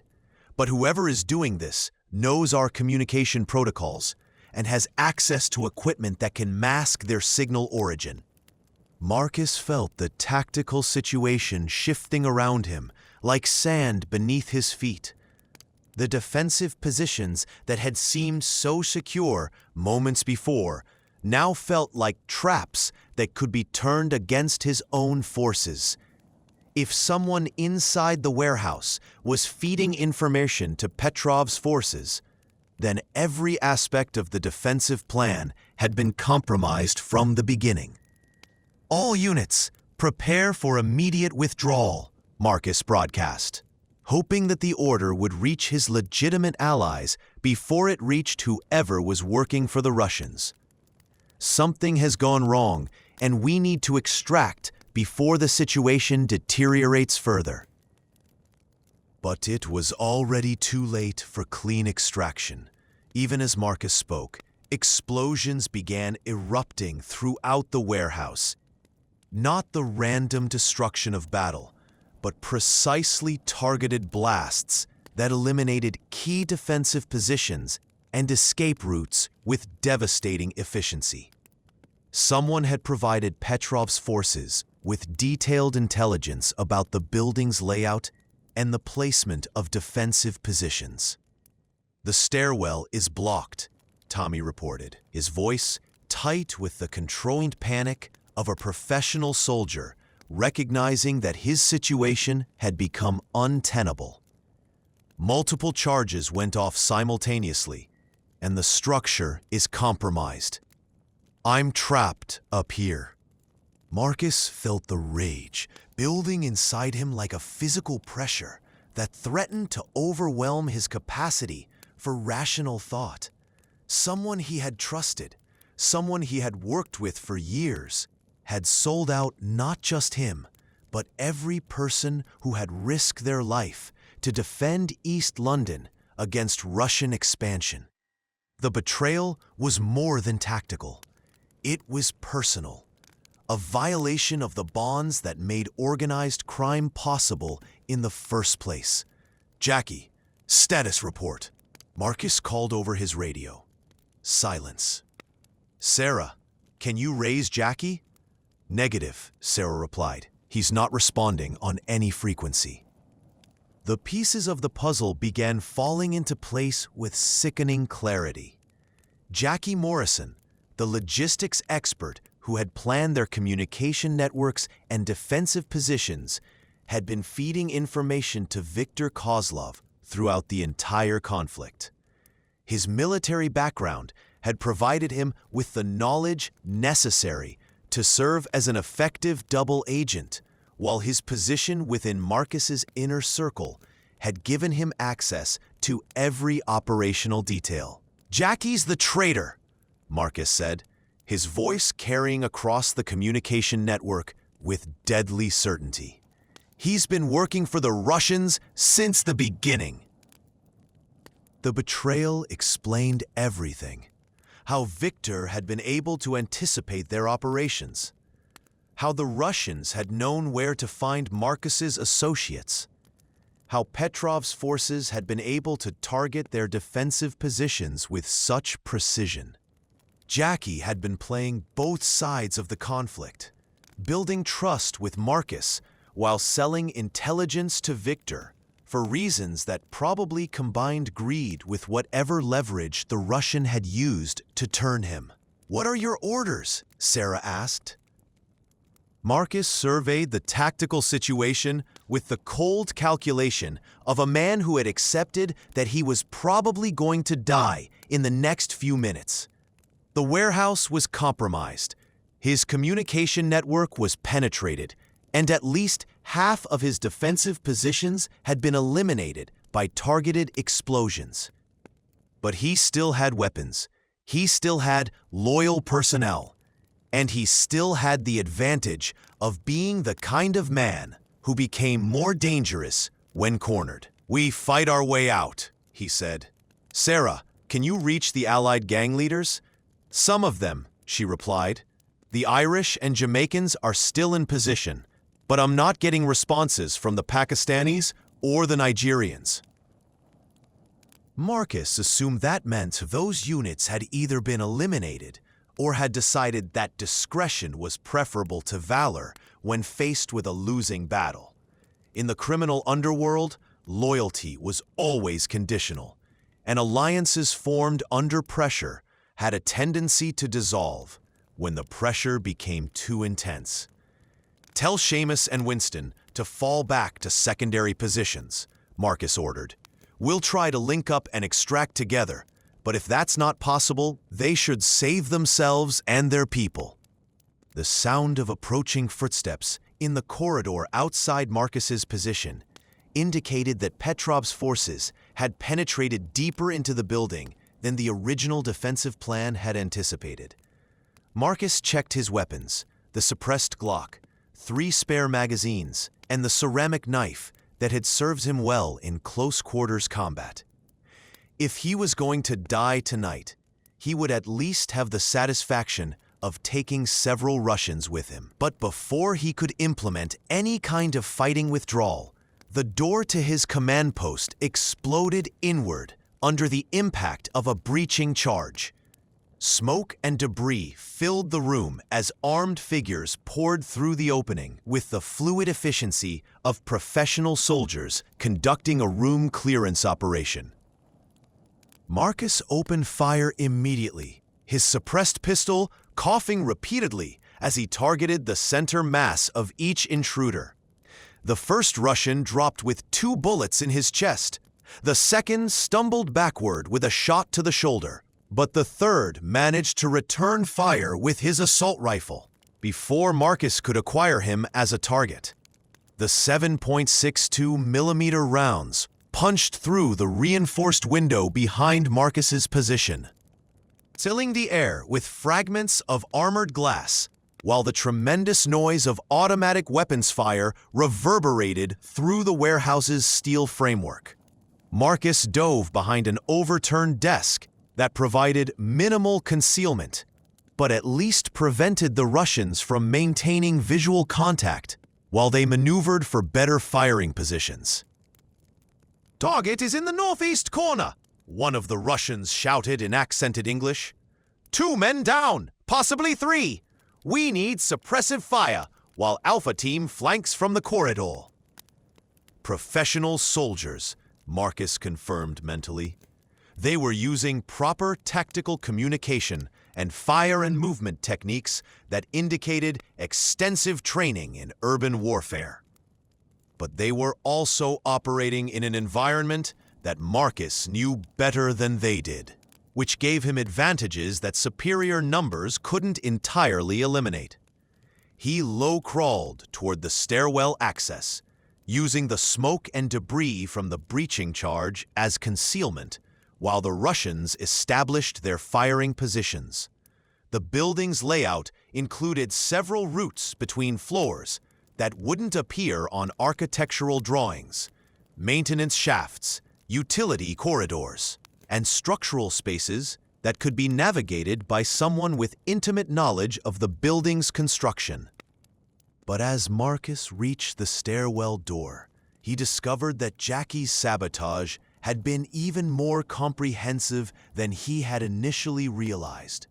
The door had been welded shut from the inside, probably during the hours when Jackie had supposedly been placing defensive charges throughout the building.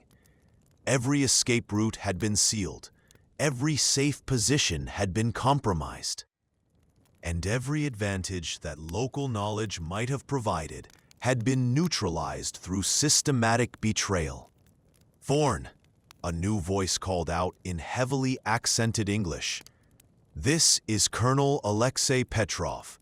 You are surrounded, and your position is hopeless. Surrender now, and I guarantee that your death will be quick and professional." "I'm sorry, I can't assist with that request." The return fire was immediate and devastating. Multiple assault rifles firing in coordinated bursts that turned Marcus's inadequate cover into kindling while filling the air with enough lead to make movement suicidal.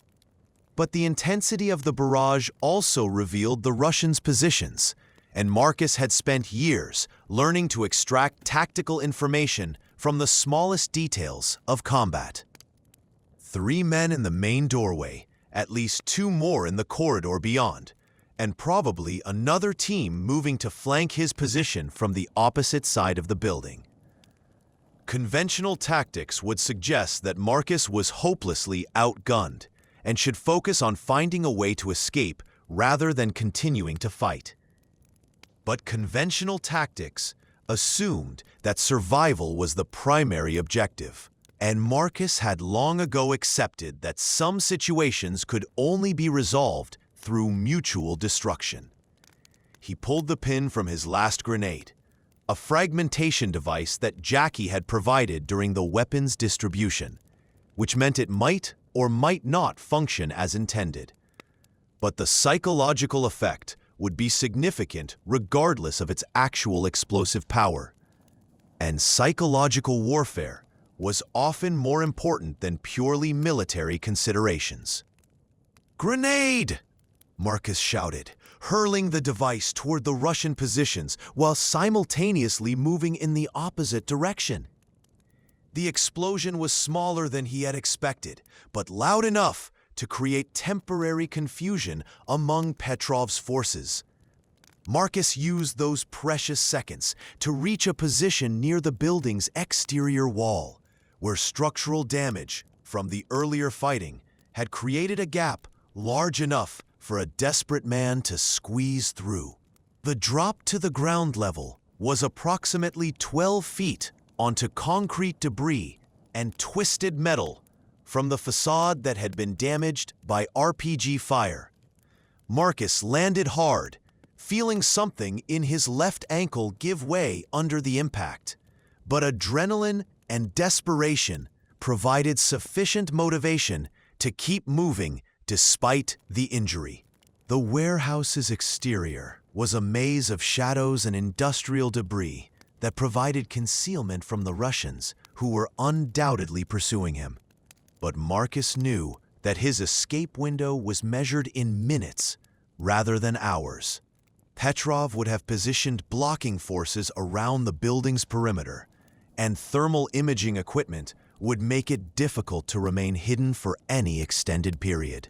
He needed to reach one of the predetermined extraction points where loyal associates would be waiting with vehicles and weapons. But the closest safe house was more than 2 miles away, and covering that distance on foot through territory that might be controlled by hostile forces would require either exceptional luck or exceptional skill. Marcus chose skill. The industrial landscape of Rotherhithe provided numerous opportunities for concealment and misdirection if you understood how to use urban terrain tactically. Drainage culverts led to storm sewer systems that connected with the Thames.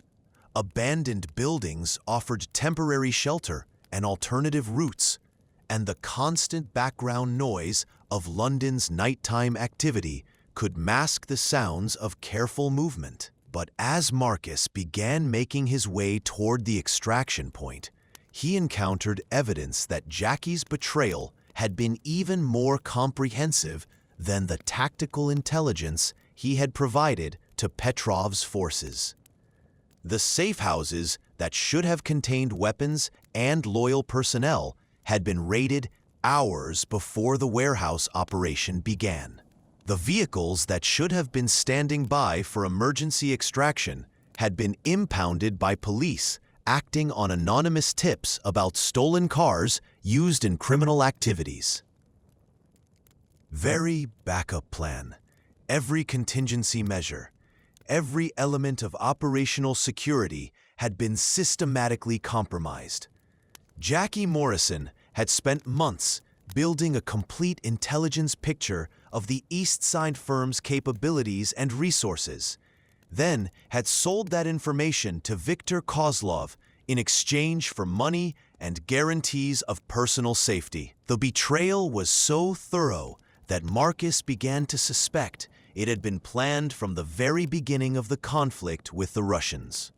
Jackie's military background would have made him valuable to Viktor as a potential intelligence asset, and his position within Marcus's organization would have provided access to information that no amount of external surveillance could have gathered. Which raised the question, had the entire war been orchestrated by Viktor Kozlov as a means of destroying the Eastside Firm through internal subversion rather than external assault? Marcus limped through the maze of industrial debris while processing the implications of systematic betrayal. If Jackie had been working for the Russians from the beginning, then every tactical decision Marcus had made over the past several weeks had been based on compromised intelligence. The port operation that had started the war might have been allowed to succeed specifically to create the illusion that the Eastside Firm was capable of effective resistance against Russian expansion. The psychological manipulation was sophisticated and devastating. Viktor had allowed Marcus to believe that he was fighting a winnable war while simultaneously ensuring that every victory would ultimately contribute to his destruction. The alliance with other criminal organizations had provided Viktor with intelligence about their capabilities and leadership structures, information that could be used to eliminate potential opposition throughout East London. But if the entire conflict had been a trap designed to consolidate Russian control over the city's criminal underworld, Then, Marcus's survival represented a significant failure in Victor's strategy. A dead martyr could be replaced, but a living enemy who understood the scope of the betrayal posed ongoing threats that would be difficult to neutralize. Marcus reached the Thames embankment as dawn began to break over East London, painting the industrial skyline with shades of gray and orange that made the city look almost beautiful, despite its accumulated ugliness. The river flowed past with the same indifferent persistence it had maintained for centuries, carrying London's secrets toward the North Sea, while new secrets were created along its banks. He found Sarah's body floating near one of the abandoned piers, her throat cut and her hands bound with plastic restraints that suggested professional execution. Tommy had been shot in the head and dumped beside a construction site in Bermondsey, his sniper rifle nowhere to be found. The other gang leaders who had joined Marcus's alliance had met similar fates, some killed during the warehouse battle, others executed afterward as part of Victor's systematic elimination of potential opposition. The message was clear and unambiguous. The Russian expansion into East London had been completed, and anyone who attempted to resist would face the same fate as Marcus Thorne's associates. Viktor Kozlov now controlled not just the territory, but the narrative. And the story he wanted to tell was one of inevitable victory over local criminal organizations that lacked the resources and sophistication to compete with international organized crime. Marcus stood on the Thames embankment, watching the sun rise over a city that no longer belonged to him, feeling the weight of absolute defeat settling around him like a shroud. Everything he had built over 15 years of careful criminal enterprise had been destroyed in a single night of violence and betrayal. His associates were dead, his resources were confiscated, and his reputation was in ruins. But he was still alive, which meant the war wasn't over. Viktor Kozlov had made the mistake of believing that destroying the Eastside Firm would be sufficient to establish unchallenged control over East London's criminal underworld. But the city's capacity for generating new forms of criminality was inexhaustible, and men like Marcus didn't disappear simply because their organizations had been eliminated. They adapted, they learned, and they planned their revenge with the patient dedication of career criminals who understood that survival was more important than pride. Marcus limped away from the Thames as the morning traffic began building on London's roads, disappearing into the anonymous crowds of people heading to work in offices and factories where legitimate business was conducted according to rules that didn't apply in the shadows. He had lost everything except his life and his knowledge, but in his profession, those were the only assets that truly mattered. Viktor Kozlov had won the war, but the peace he thought he had purchased with blood and betrayal would prove to be temporary. East London was not Moscow, and the methods that worked in one city wouldn't necessarily work in another. The Russian would learn that lesson eventually, and when he did, Marcus Thorne would be waiting to teach it to him personally. But first, Marcus had to survive long enough to plan his comeback, and survival in post-war London would require skills and resources that he had never needed before. He was no longer the leader of a criminal organization with territory and personnel. He was a single man with a price on his head and enemies who commanded significant resources. The transformation from predator to prey was humbling, but it was also liberating in ways that Marcus was only beginning to understand. For the first time in years, he was accountable only to himself, free to take risks and make decisions without considering the safety of subordinates or the stability of criminal enterprises. The shadows over East London had shifted, but they hadn't disappeared. And in those shadows, a different kind of war was about to begin. Chapter 4: Fire in the Underground. 6 months after the warehouse massacre, Marcus Thorne had become something that London's underworld feared more than organized crime syndicates or police task forces. A ghost with nothing left to lose. He moved through the city's transportation network like a virus in its bloodstream, using the underground's labyrinthine tunnels and forgotten maintenance areas as both sanctuary and hunting ground. The man who had once commanded 50 criminals from a warehouse in Bermondsey now operated alone, surviving on stolen food and conducting a personal war against Viktor Kozlov's expanding empire. The transformation had been brutal and necessary. The old Marcus Thorne, the gang leader who wore expensive suits and operated according to established criminal protocols, had died in the warehouse along with his associates. The creature that emerged from that wreckage was something more primitive and dangerous. A predator stripped of everything except the basic instincts that had kept him alive through 15 years of London's criminal wars. He slept in abandoned underground stations that had been closed since World War II, spaces that existed in official documentation but were ignored by the modern transport system.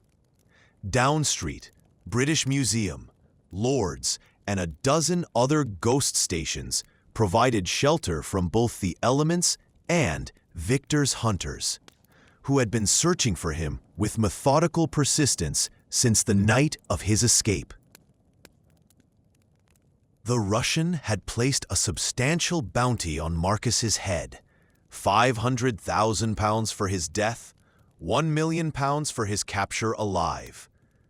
The reward had motivated every criminal organization in London to join the hunt, turning former rivals into temporary allies united by their shared desire for Viktor's money. But hunting a man who knew the city's hidden geography better than its architects was proving more difficult than anticipated. Marcus had learned to live like the city's original inhabitants, the rats, pigeons, and feral cats that survived in the spaces between legitimate society's carefully ordered structures. He scavenged food from restaurant garbage bins, stole clothing from charity shops, and acquired weapons through burglary and street robbery conducted with skills honed by years of violent criminal activity. But survival was only the first phase of his strategy. The real objective was revenge, and revenge required rebuilding his capabilities from nothing while remaining invisible to enemies who controlled most of East London's traditional criminal resources. The breakthrough came when Marcus realized that Viktor's expansion had created opportunities for exactly the kind of guerrilla warfare that conventional criminal organizations couldn't conduct effectively. The Russians' success depended on maintaining control over established criminal enterprises, drug distribution networks, protection rackets, smuggling operations, and the other businesses that generated consistent revenue streams. Those enterprises required predictable operations, fixed locations, and personnel who could be identified and targeted. Marcus had none of those vulnerabilities because he had nothing left to protect except his own life.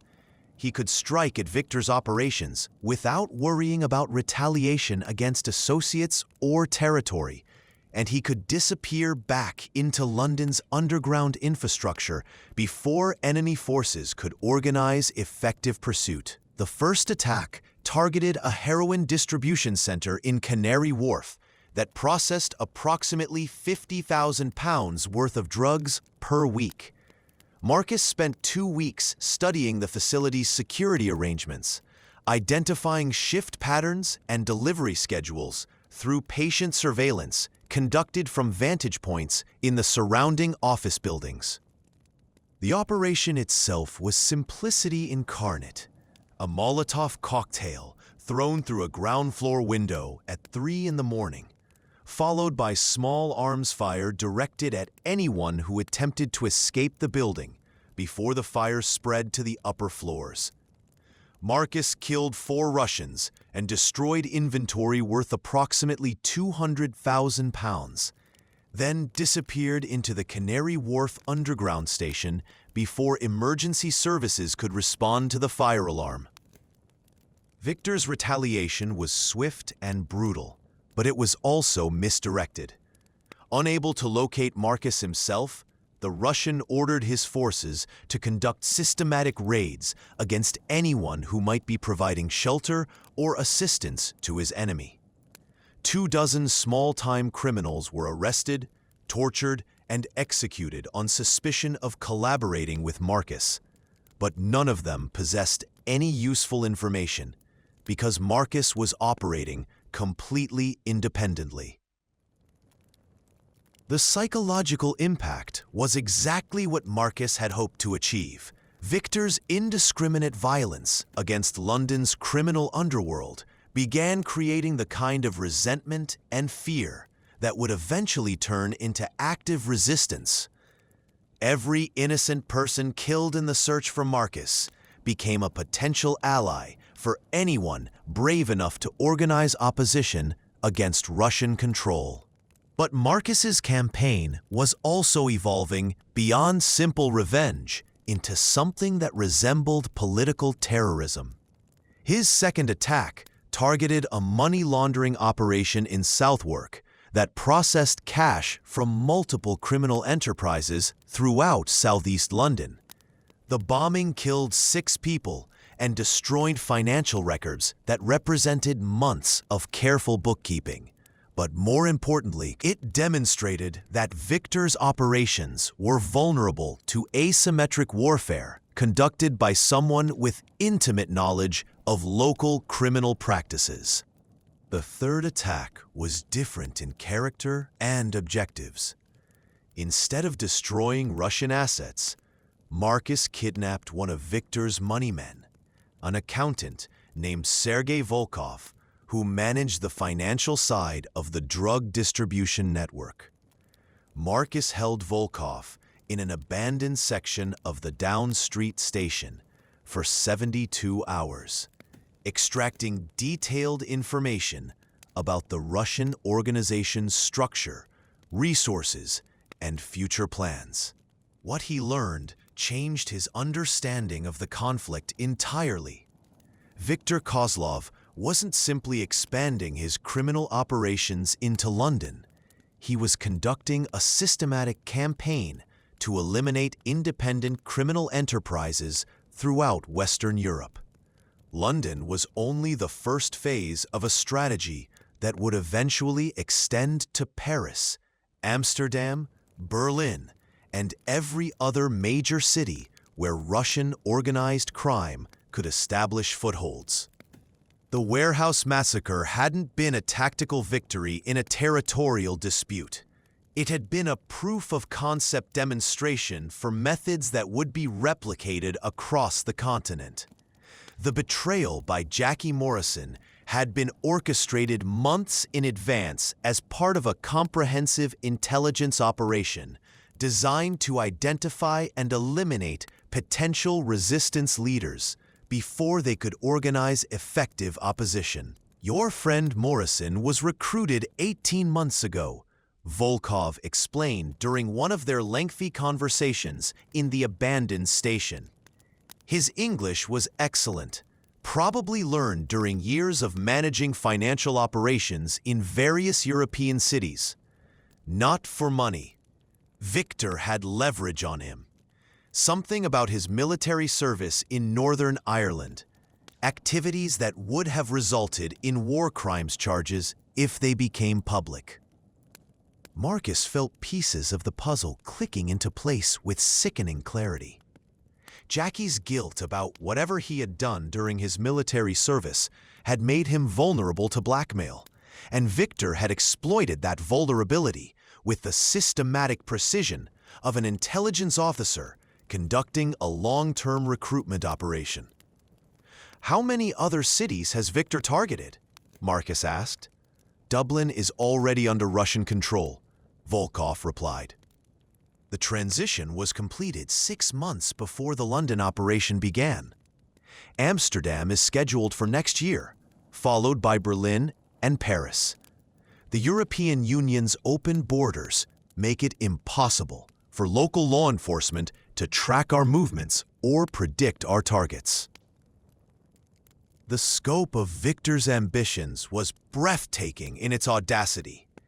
He wasn't just a criminal entrepreneur seeking to expand his business interests. He was conducting a form of economic warfare that would give Russian organized crime control over illegal markets throughout Western Europe. The profits from that control would be measured in tens of billions of pounds annually, resources that could fund political influence, military equipment, and the kind of systemic corruption that had already given Russian oligarchs significant power over legitimate governments. But the scale of the operation also revealed vulnerabilities that Marcus could potentially exploit.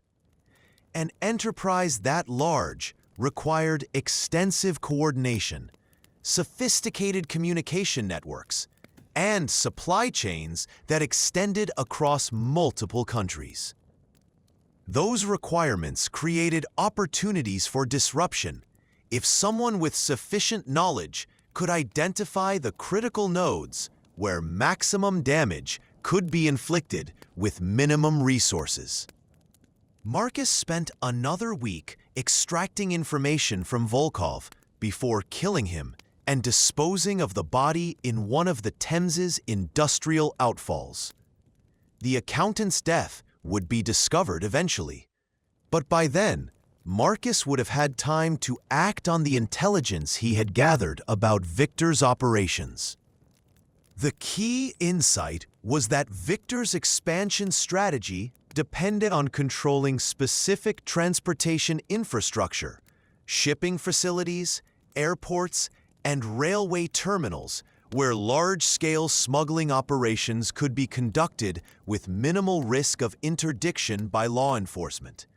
The Russians had invested enormous resources in bribing customs officials, security personnel, and government administrators, whose cooperation was essential for moving drugs, weapons, and money across international borders. But those same transportation networks were vulnerable to exactly the kind of sabotage that Marcus had been conducting on a smaller scale. A coordinated campaign of bombings, assassinations, and infrastructure destruction could disrupt Victor's operations throughout Western Europe while making it impossible for Russian forces to maintain the kind of centralized control that their strategy required. Marcus began reaching out to criminal contacts in other cities, men and women he had worked with during his years as leader of the Eastside Firm, people who had their own reasons for opposing Russian expansion into their territories. The communication was conducted through encrypted channels established during legitimate criminal enterprises, using codes and protocols that predated Victor's intelligence penetration of London's underworld. The response was encouraging. Dublin's remaining independent criminals were desperate for any form of external support in their fight against Russian domination. Amsterdam's smuggling syndicates were already preparing defensive measures against anticipated attacks on their operations. Even Berlin's Turkish organized crime groups, who rarely cooperated with British criminals, expressed interest in coordinating resistance against what they perceived as an existential threat to their traditional territories. But organizing international criminal cooperation required resources that Marcus didn't possess as a lone fugitive living in abandoned underground stations. He needed money, weapons, communication equipment, and safe houses where meetings could be conducted without attracting attention from law enforcement or Russian surveillance teams. The solution came from an unexpected source: Dmitry Kozlov. Victor's son had survived the warehouse massacre and the subsequent purges, but his position within his father's organization had become increasingly precarious.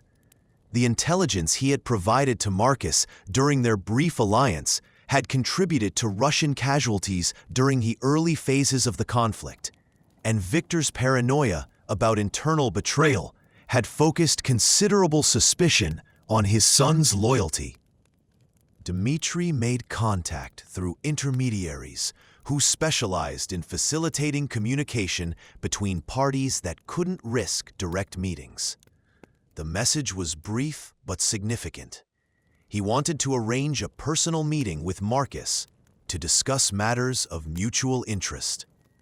The proposed meeting location was the crypt of St. Bartholomew the Great, a medieval church in Smithfield that had survived both the Great Fire of London and the Blitz. The crypt was accessible through tunnels that connected to the underground system, providing Marcus with multiple escape routes if the meeting proved to be a trap.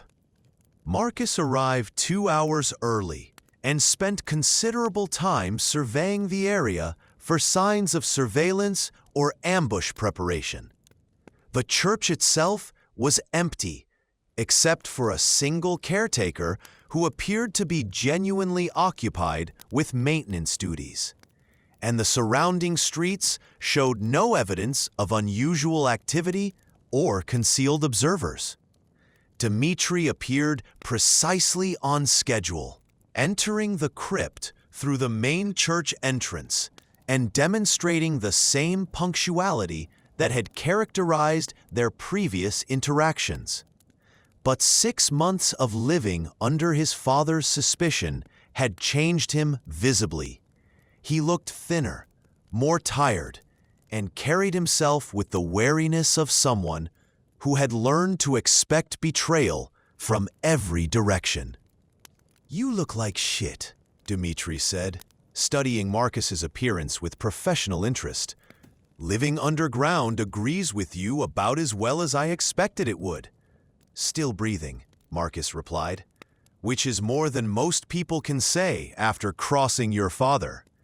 They sat on stone benches that had been carved for medieval worshippers, surrounded by monuments to London merchants who had been wealthy and powerful when the city was still a collection of villages connected by muddy roads. The irony wasn't lost on Marcus. He was planning modern criminal warfare in a place that had witnessed 8 centuries of human ambition and violence. "My father is planning to eliminate me," Dmitry said without preamble. "Not immediately, but soon. He's convinced that I was responsible for the intelligence leaks that contributed to his losses during the warehouse operation." "Were you?" Marcus asked. "Not in the way he thinks," Dmitry replied. "I provided you with tactical information about his operations, but I never intended for it to be used the way you used it. I thought we were negotiating a business arrangement, not preparing for total warfare." Marcus studied the young Russian's face for signs of deception or hidden agendas. Dmitry had proven himself capable of sophisticated manipulation during their previous interactions, and trusting him now would require accepting significant risks. But the intelligence value of having an asset inside Victor's organization might be worth those risks if it could be managed properly. "What do you want from me?" Marcus asked. "Partnership," Dmitry replied. "My father has created an organization that's too large and too dangerous for any single person to control effectively. It's going to collapse eventually under the weight of its own ambitions. And when it does, there will be opportunities for people who are positioned to take advantage of the chaos. The proposal was audacious and logical in equal measure. Dmitri possessed intimate knowledge of his father's operations, access to financial resources, and political connections that could be invaluable for organizing resistance. But he also represented the greatest possible security risk. If Victor discovered that his son was collaborating with his primary enemy, the retaliation would be swift and absolute. "How do I know this isn't another trap?" Marcus asked. Dmitri reached into his jacket and withdrew a thick envelope that he placed on the stone bench between them.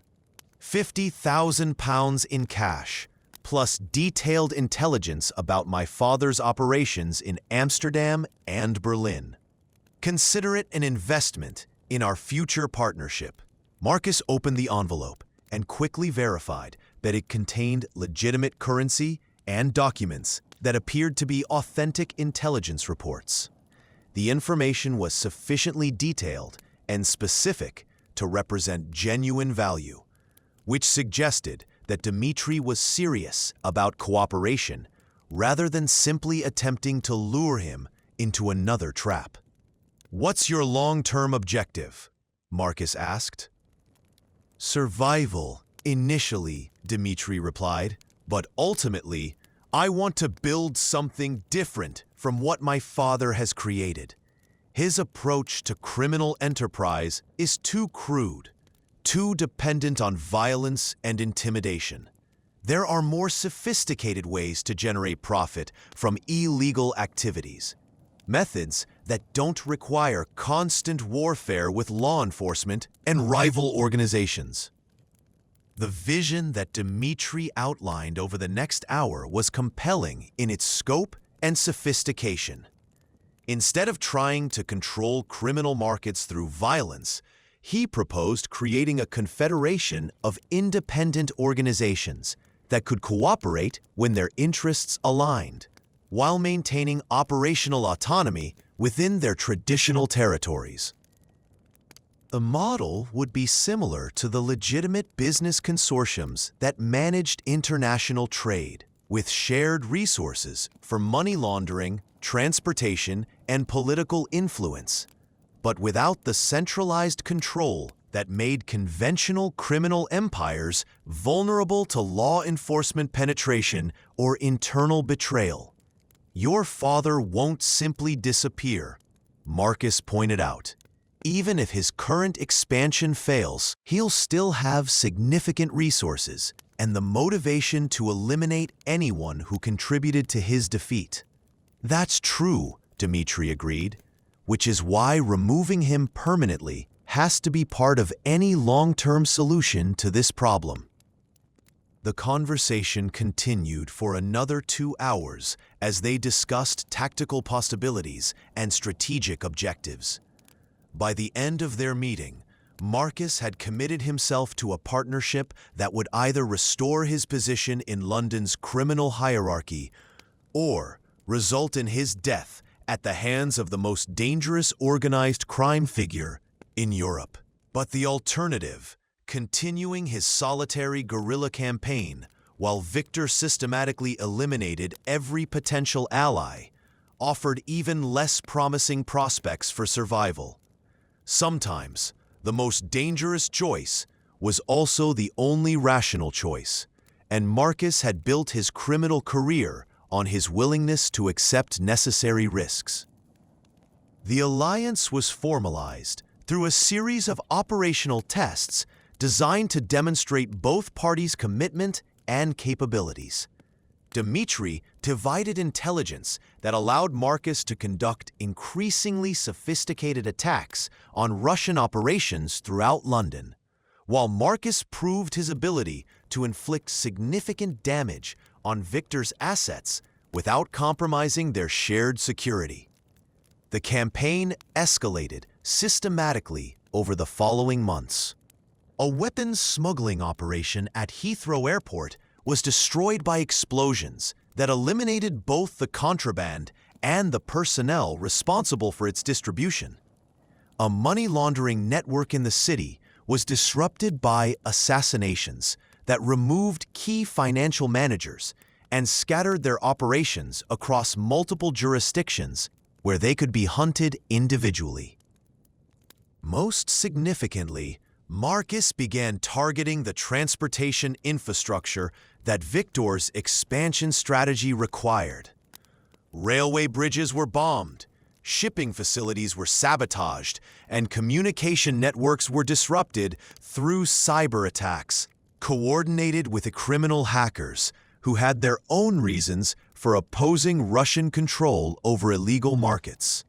The psychological impact on Victor's organization was devastating.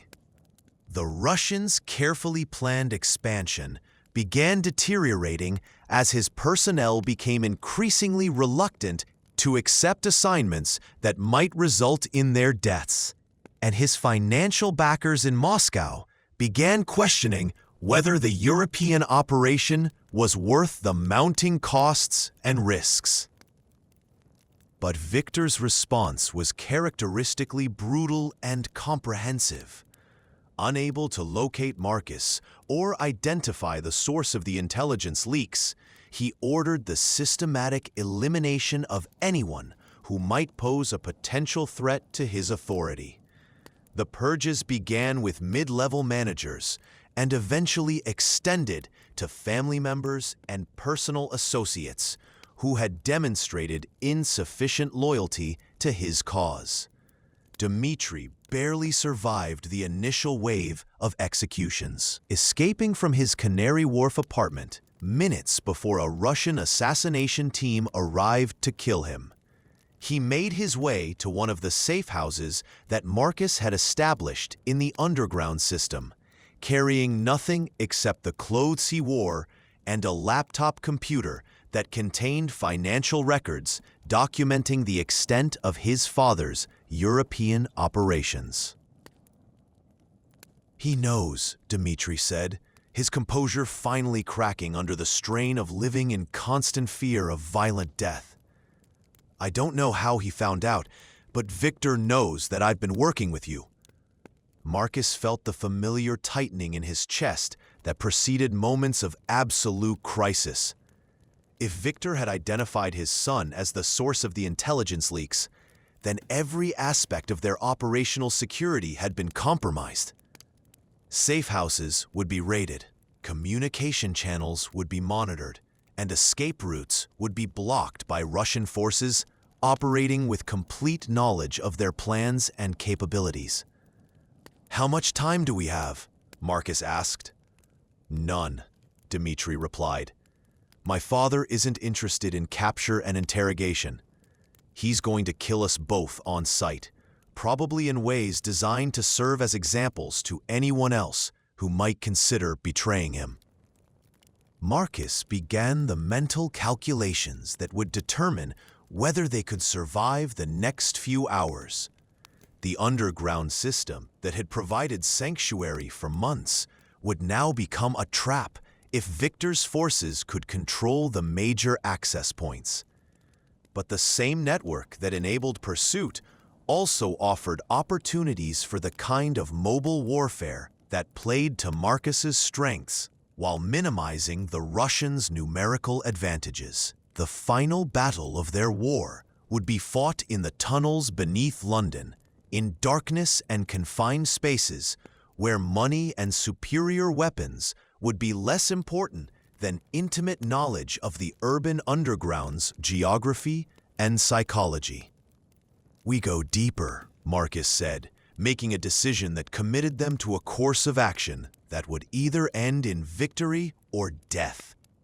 "If your father wants to hunt us in the tunnels, we'll give him a hunt he'll never forget." They began descending into the abandoned sections of the underground system that existed beneath the operational network. Spaces that had been sealed off decades earlier, but remained accessible to anyone with sufficient determination and knowledge of London's hidden infrastructure. Here, in the city's buried arteries, Marcus Thorne would make his final stand against the Russian Empire that had destroyed everything he had built and everyone he had trusted. The fire was coming to the underground, and when it arrived, either London's shadows would belong to Marcus Thorne once again, or they would consume him entirely. Chapter 5: Ashes in the Rain. The abandoned Aldwych station had been closed to passengers since 1994, but its tunnels still carried the weight of London's buried history like a tomb beneath the Thames. Marcus crouched in the ticket hall's decaying grandeur, listening to the distant rumble of operational trains, while rain seeped through century-old brickwork to pool on the platform where commuters had once waited for transport to more prosperous districts of the city. Dmitri sat across from him, hunched over the laptop computer that contained the only remaining evidence of Viktor Kozlov's European criminal empire. The screen's blue glow illuminated their faces like ghosts conjuring secrets from digital graveyards, while somewhere above them, Viktor's hunters move through London's streets with the systematic precision of an army conducting urban warfare. Financial records show transactions worth approximately £200 million over the past 18 months, Dmitri said, scrolling through spreadsheets that documented his father's expansion across Western Europe. Drug distribution, weapons smuggling, money laundering, human trafficking, every category of organized crime that generates significant revenue streams. Marcus studied the data while calculating the strategic implications of what he was seeing. Viktor hadn't simply been building a criminal organization. He had been constructing a parallel economy that operated according to its own rules, while parasitically draining resources from the legitimate financial system. The scope was breathtaking and terrifying. If Viktor's expansion continued at its current rate, Russian organized crime would control illegal markets worth billions of pounds annually throughout Western Europe within a decade. That level of financial power would translate into political influence, military capabilities, and the kind of systemic corruption that could undermine entire governments. How much of this is backed up in other locations? Marcus asked. Most of the financial data exists only on this machine, Dmitri replied. My father is paranoid about digital security. He prefers to keep critical information centralized where it can be controlled absolutely. That paranoia might finally prove to be Viktor's undoing, Marcus realized. The laptop represented not just intelligence about current operations, but evidence that could be used to destroy the Russians' network through targeted prosecution by law enforcement agencies. Financial records could be traced, money laundering operations could be exposed, and corrupt officials could be identified and arrested. But using that evidence would require surviving long enough to deliver it to people who had both the authority and the motivation to act on it. And survival was looking increasingly unlikely as Viktor's forces tightened their search pattern around the abandoned sections of the underground system.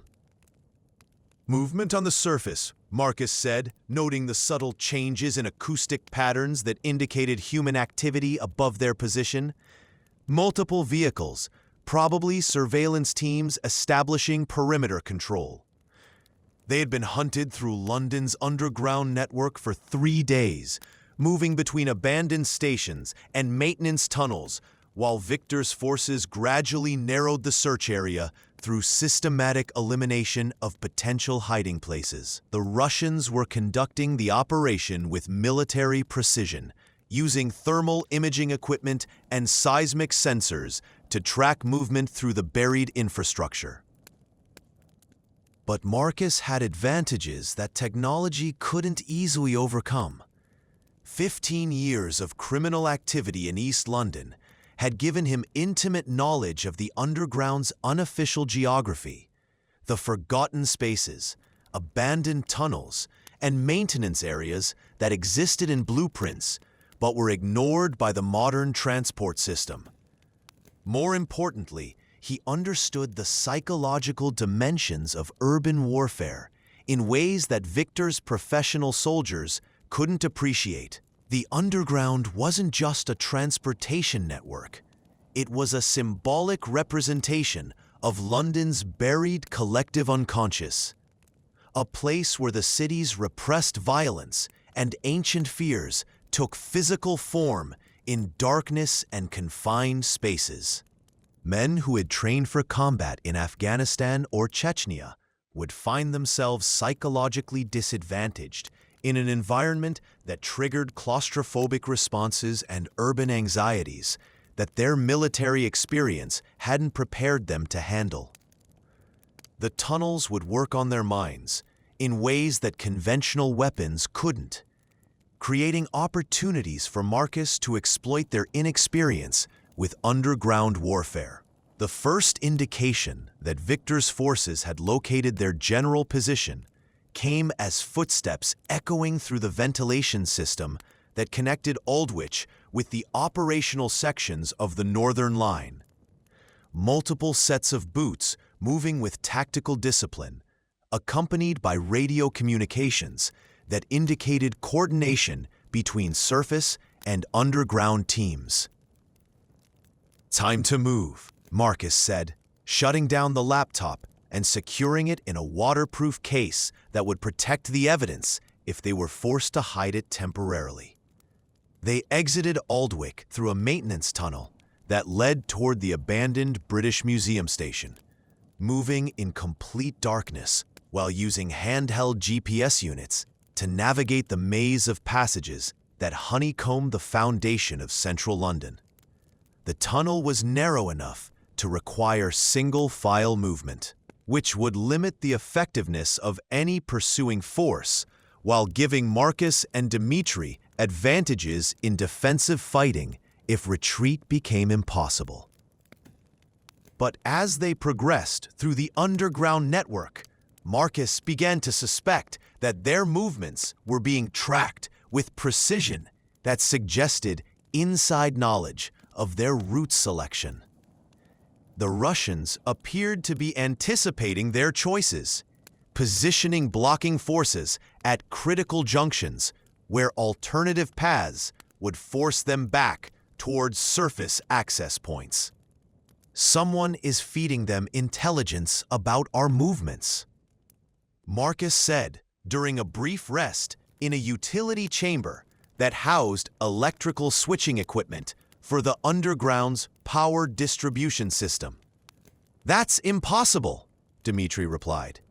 "No one else knows these tunnels well enough to predict our routes."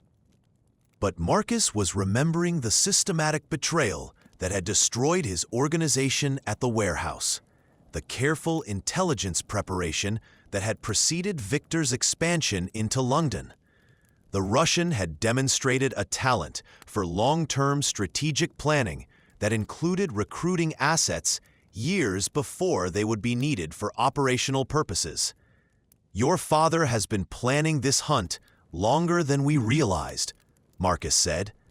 "He's had people mapping these tunnels, studying the access points, learning the geography that we thought only we understood." The revelation changed everything about their tactical situation.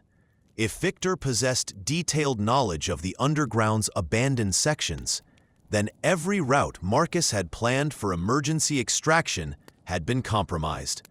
They were trapped in a three-dimensional maze where their enemies understood the terrain as well as they did, while possessing superior numbers and equipment.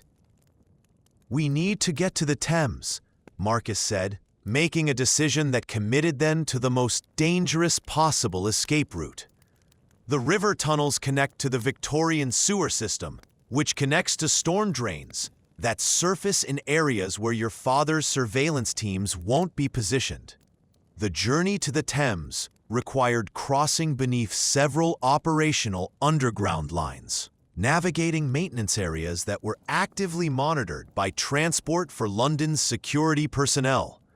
But those same areas offered opportunities to acquire tools and supplies that might prove essential for survival: emergency equipment, communication devices, and access to the electrical systems that powered London's subterranean transportation network.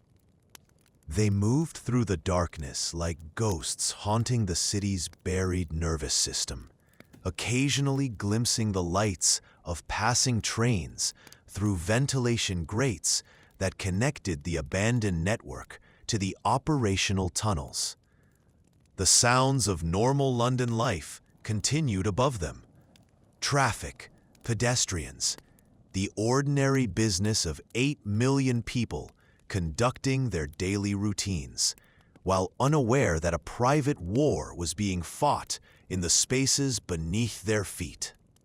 But as they approached the junction that would take them toward the river tunnels, Marcus heard the unmistakable sound of automatic weapons being prepared for combat. Multiple firing positions, professional spacing, radio chatter in Russian that indicated coordinated movement by military-trained personnel. Victor's forces had anticipated their destination and prepared an ambush at the only access point that would allow them to reach the Thames. The trap was perfectly positioned, too far from surface access to allow retreat, but close enough to operational tunnels to ensure that any firefight would attract immediate attention from transport police and armed response units.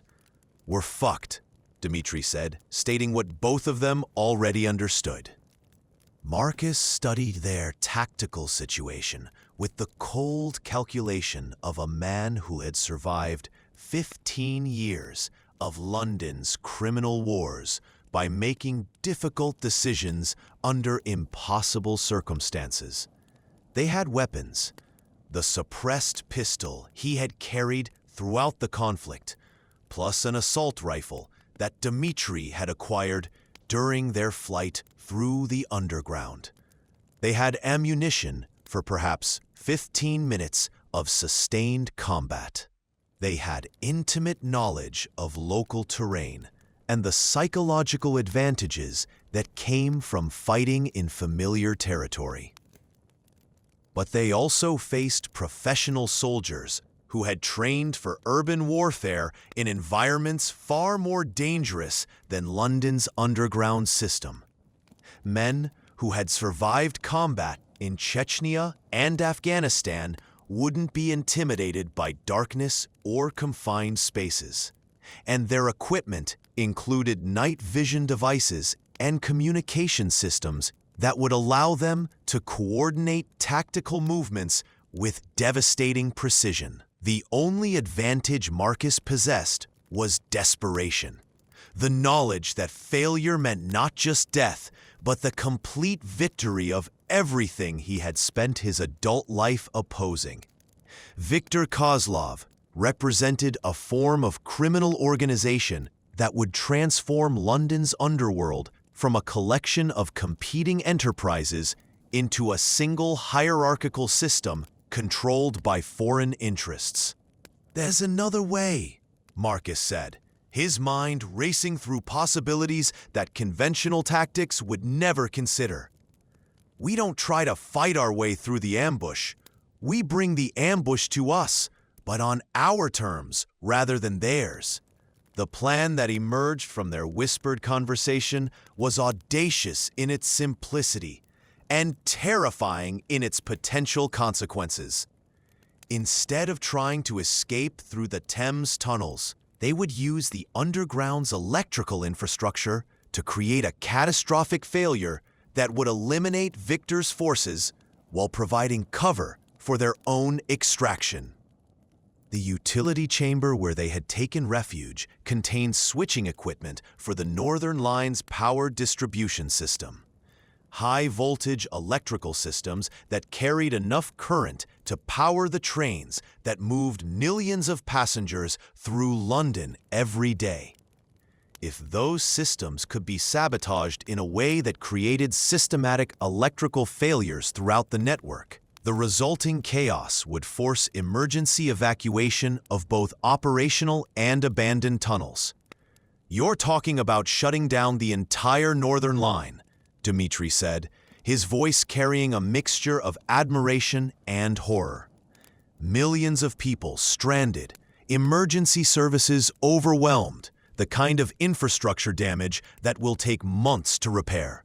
"Collateral damage," Marcus replied, though he felt the weight of what he was proposing. "Your father started this war by bombing a community center filled with children. If he wants total warfare, he can have it." The sabotage required technical expertise that Marcus had acquired during years of conducting criminal operations that relied on defeating security systems and surveillance networks. Electrical infrastructure was designed with multiple safety redundancies, but those same redundancies could be turned into vulnerabilities if you understood how power distribution systems functioned under stress. Marcus began systematically disabling circuit breakers and overloading transformers, while Dmitri used the laptop to access Transport for London's maintenance databases, providing real-time information about which systems were critical for overall network stability. The work required precision and timing. Too little damage would result in localized power failures that could be quickly repaired, while too much damage might cause explosions that would kill them along with their enemies.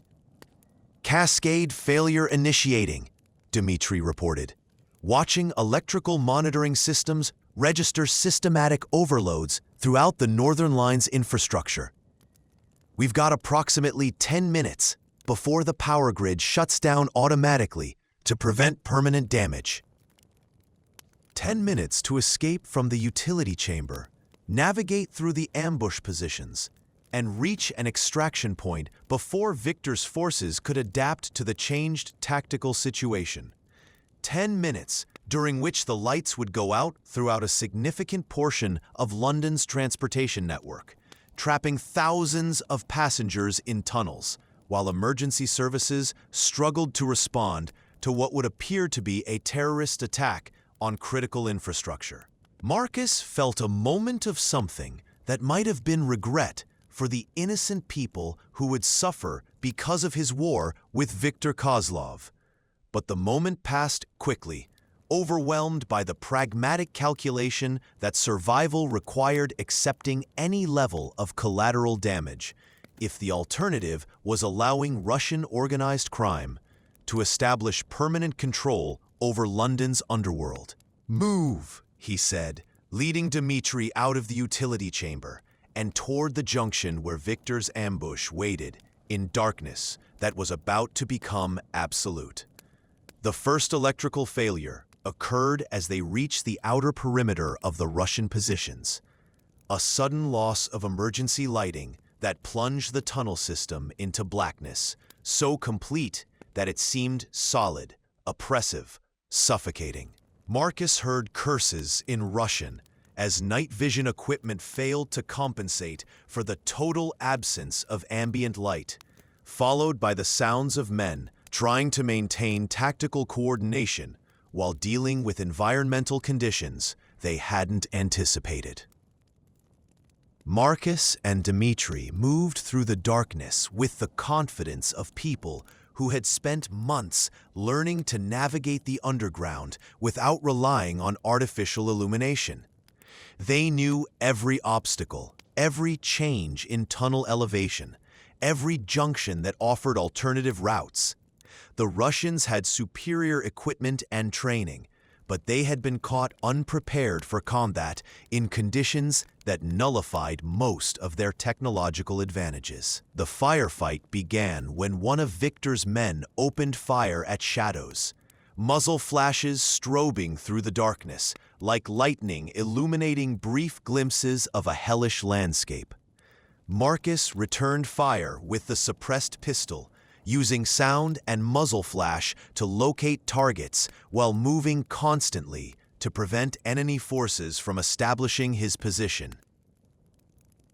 The confined space amplified every gunshot into thunderous echoes that would carry throughout the tunnel system, alerting transport police and emergency services to the location of the combat. But those same acoustics made it impossible for the Russians to use their radio communication effectively, fragmenting their tactical coordination while creating opportunities for Marcus to exploit gaps in their defensive positioning. "Exit route is clear," Dmitri shouted over the gunfire, having worked his way around the ambush position to secure their escape path, while Marcus provided covering fire. 50 meters to the Thames access tunnel. Marcus began a fighting withdrawal, firing at Russian positions while moving backward toward the extraction point. The suppressed pistol was nearly empty, but he had managed to eliminate at least 2 enemy combatants, while wounding several others.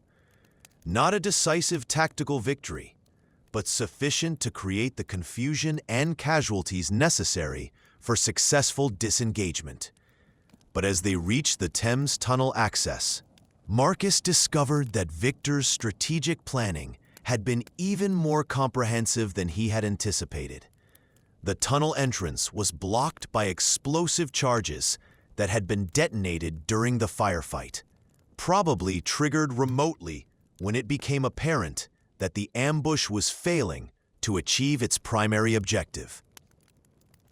They were trapped between collapsing infrastructure above them and blocked escape routes below, while emergency services responding to the electrical failures would soon discover evidence of the firefight and call in armed response units equipped for anti-terrorism operations. "Alternative extraction?" Marcus asked, though he already knew that their options had been systematically eliminated through Victor's superior resource and preparation. "There is one," Dmitri said, his voice carrying a finality that suggested he understood the implications of what he was about to propose. "The river itself. If we can reach one of the storm drain outlets, we can swim downstream to an area where your father's surveillance teams won't be positioned." Swimming in the Thames during winter, in darkness, while carrying essential equipment and potentially wounded, with armed enemies searching for them along both banks. It was a plan that bordered on suicide, but it was also the only plan that offered any chance of survival. They made their way through maintenance tunnels that led toward the Victorian sewer system, following pipes and conduits that had carried London's waste to the Thames for more than a century. The tunnels grew progressively narrower and more claustrophobic as they approached the river, forcing them to crawl through spaces barely large enough for human passage. The outlet that finally delivered them to the Thames was a concrete pipe that discharged storm runoff from the streets of central London directly into the river. Marcus emerged first, checking for signs of surveillance or ambush preparation along the embankment, then helped Dmitri navigate the treacherous transition from concrete to water. The Thames in December was cold enough to kill within minutes if they couldn't maintain body heat through constant movement. The current was stronger than Marcus had anticipated, pulling them downstream toward the North Sea with irresistible force, while debris and industrial pollutants created hazards that could cause injury or unconsciousness. They swam with the current, using the river's flow to carry them away from central London, while conserving their strength for the eventual struggle to reach shore before hypothermia could eliminate them more effectively than Victor's gunmen. The laptop computer was secured in its waterproof case, but Marcus wondered whether the evidence it contained would survive long enough to be useful for anything other than his own posthumous vindication. London passed around them like a fever dream. Bridges, buildings, and lights reflecting off the black water, while the city's 8 million inhabitants continued their normal routines, unaware that 2 men were dying slowly in the river that had carried their ancestors' secrets to the sea for 1,000 years. Marcus began to lose sensation in his extremities as the cold penetrated clothing and flesh, reaching the core temperature where his body would begin shutting down non-essential functions to preserve brain activity for a few additional minutes.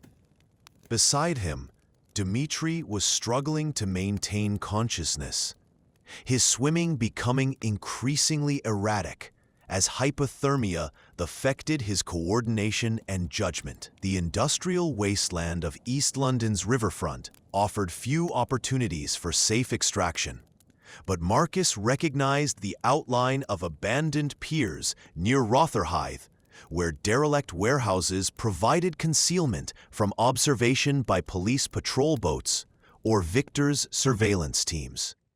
The swim toward shore required the last reserves of strength and will that hypothermia hadn't yet claimed.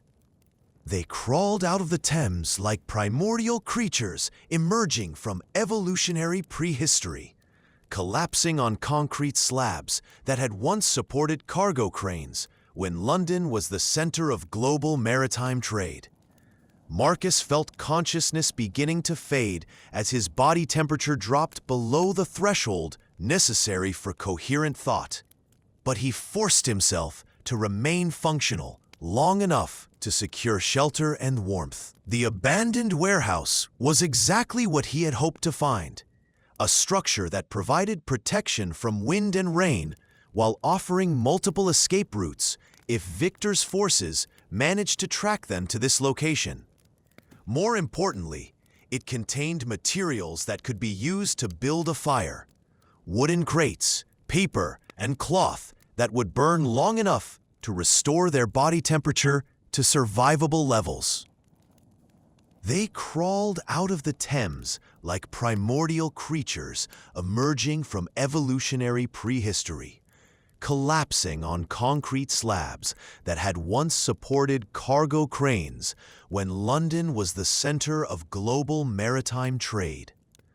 Marcus felt consciousness beginning to fade as his body temperature dropped below the threshold necessary for coherent thought, but he forced himself to remain functional long enough to secure shelter and warmth. The abandoned warehouse was exactly what he had hoped to find, a structure that provided protection from wind and rain while offering multiple escape routes if Victor's forces managed to track them to this location.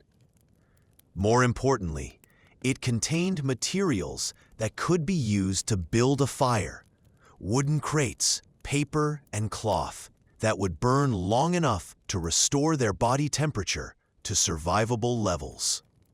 Marcus built the fire with hands that barely retained sufficient dexterity to manipulate matches and kindling, while Dmitri wrapped himself in industrial tarpaulins that would provide insulation until their clothing could dry.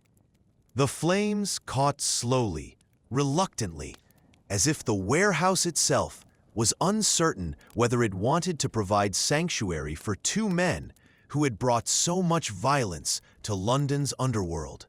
But eventually, the fire established itself, growing from flickering uncertainty to steady warmth that began driving hypothermia back from their vital organs. Marcus felt sensation returning to his extremities, along with the capacity for coherent thought and strategic planning. They had survived Victor's ambush, escaped from the underground, and preserved the evidence that could destroy the Russians' criminal empire. But they were still trapped in East London, with no resources except what they could scavenge from abandoned buildings, while Victor's hunters continued their systematic search with the patience and resources of a military occupation force. "What now?"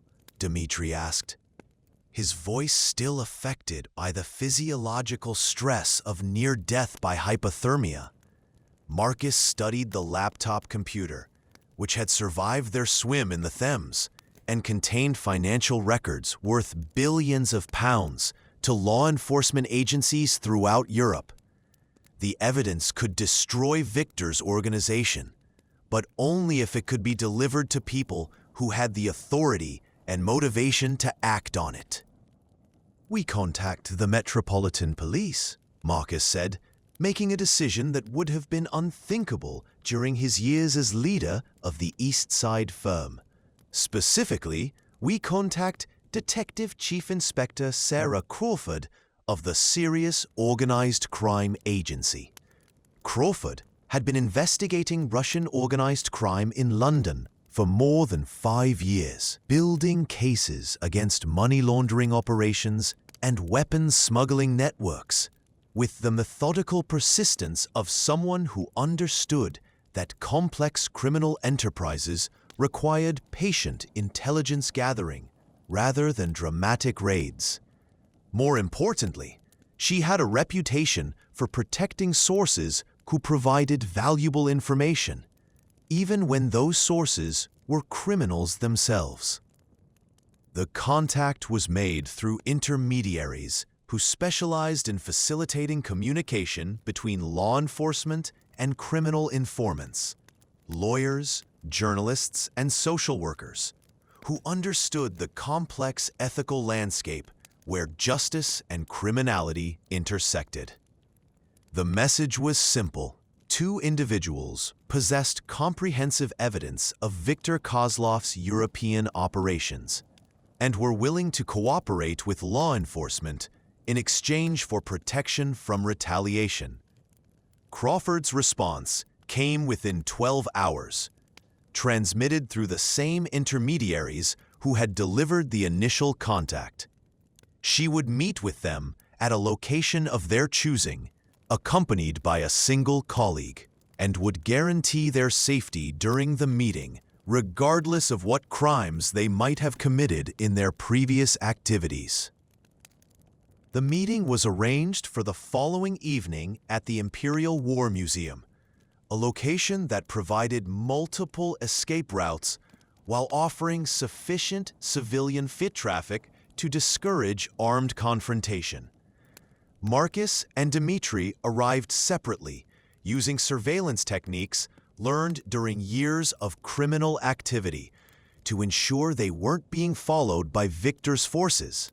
Detective Chief Inspector Crawford proved to be exactly what Marcus had hoped, a professional law enforcement officer who was more interested in destroying organized crime networks than prosecuting individual criminals for past offenses. She was accompanied by Detective Sergeant James Morrison, a specialist in financial crime who possessed the technical expertise necessary to evaluate the evidence contained on Dimitri's laptop.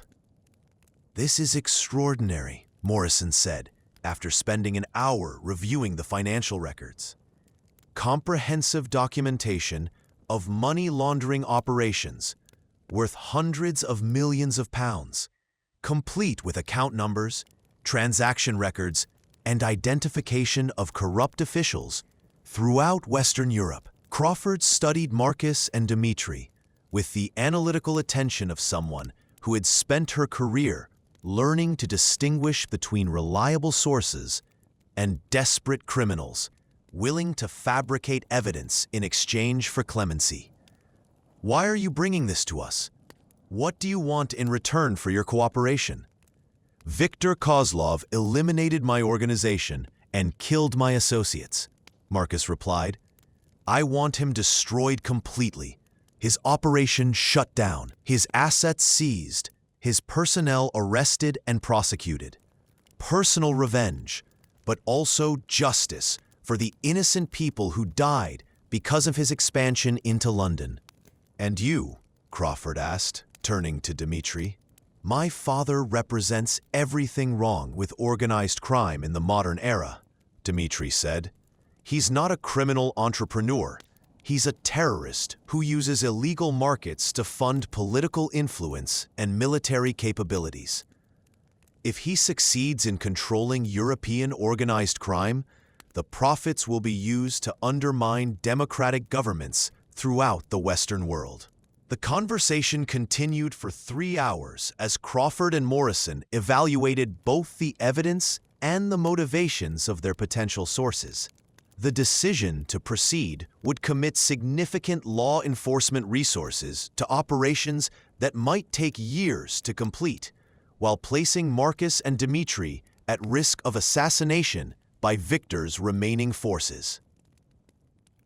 But the potential results justified those risks.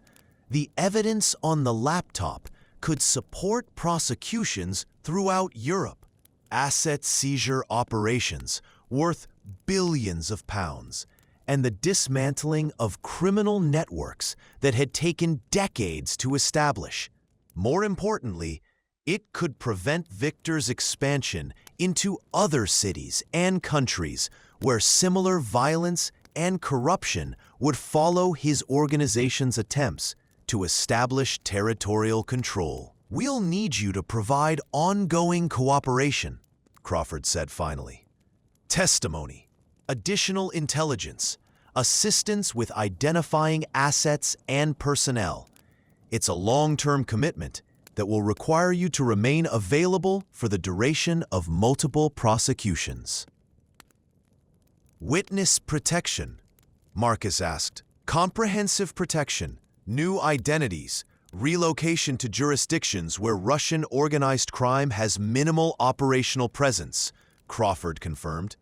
"It's not a perfect solution, but it's the best we can offer given the level of threat you'll face once Victor realizes what's happened." The agreement was formalized through legal documents that granted Marcus and Dimitri immunity from prosecution for their previous criminal activities in exchange for their complete cooperation with law enforcement operations against Victor's organization. It was a devil's bargain that would save their lives while ending their careers as independent criminals, but it was also the only option that offered any prospect of long-term survival. Over the following months, Marcus watched from witness protection facilities as Detective Chief Inspector Crawford's investigation systematically dismantled Viktor Kozlov's European criminal empire. Bank accounts were frozen, properties were seized, and corrupt officials were arrested in coordinated operations throughout Western Europe. Victor himself was arrested at Heathrow Airport while attempting to flee to Moscow, charged with terrorism, money laundering, conspiracy to commit murder, and a dozen other offenses that would keep him imprisoned for the rest of his natural life. His organization fragmented immediately, with former associates either fleeing to non-extradition countries or attempting to negotiate their own cooperation agreements with law enforcement. The warehouse where Marcus had lost his original organization was demolished to make way for luxury apartments that would house young professionals working in Canary Wharf's financial district.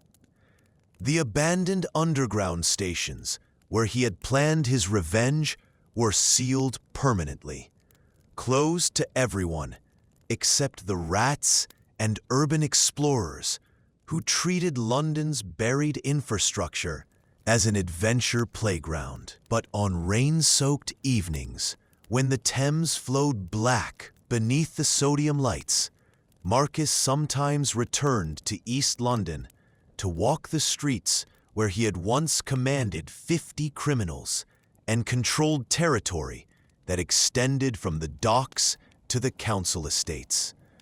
The shadows were still there, still offering sanctuary to to people who survived by operating outside legitimate societies' carefully drawn boundaries. Cities' capacity for generating new forms of criminality remained inexhaustible, and the power vacuum left by Victor's arrest had been filled by other ambitious men who thought they could bend London to their will. But none of them possessed the resources or the systematic approach that had made the Russian such a dangerous opponent. And most would be eliminated by police operations or rival criminals before they could establish lasting control over significant territories. Marcus had survived, but he had also been transformed by his war with Viktor Kozlov. The man who emerged from witness protection was no longer the gang leader who had once believed that criminal enterprise could be conducted according to honorable principles and traditional boundaries. That man had died in the warehouse along with Tommy Brennan and Sarah Mitchell, leaving behind someone who understood that survival in the modern criminal world required adaptability rather than loyalty, pragmatism rather than principle. The rain continued to fall over East London, washing the city clean, while revealing all the filth that daylight usually kept hidden. In warehouse windows and council flat kitchens, in police stations and criminal hideouts, new plans were being made and new lies were being told as London prepared for whatever violence tomorrow would bring to its ancient streets. The shadows over East London had shifted once again, but they hadn't disappeared. They never would, because they were an essential part of the city's character, the dark spaces where human nature revealed itself without the masks that civilized society demanded. In those shadows, men like Marcus Thorne had always found their purpose, and men like Viktor Kozlov had always found their doom. The Thames flowed on toward the North Sea, carrying London's secrets to depths that would never give them up. While 8 million people continued their daily routines in the greatest city that human ambition and human folly had ever created together. Above ground, the lights of legitimate commerce blazed against the darkness, but below ground, in the tunnels and abandoned spaces, where the real business of survival was conducted, the shadows waited patiently for the next ambitious fool who thought he could claim dominion over territory that belonged to no one except the city itself. Marcus crushed his cigarette beneath his heel and walked away from the Thames, disappearing into the crowds of people heading home from work, in offices and factories, where legitimate business was conducted according to rules that didn't apply in the spaces between the light. He had learned to live with the consequences of his choices, but he had never learned to forget the weight of the bodies that had paid for his education in the true nature of power. The city absorbed his presence like it absorbed everything else, grinding it down, processing it, transforming it into just another story that would be forgotten by everyone except those who had lived it. But the shadows would remember, because shadows were where London kept its longest memories, and in those memories, the war between Marcus Thorne and Viktor Kozlov would remain forever, a testament to what happened when criminals forgot that their greatest enemy was never each other, but the city itself. In East London, the rain kept falling and the shadows kept their secrets, and somewhere in the darkness between legitimate society and criminal enterprise, new predators were learning to hunt in territory that had been soaked with blood for 1,000 years. The war was over, but the city endured, patient and eternal, waiting for the next fool who thought he could tame the untamable beast that was London's criminal heart. And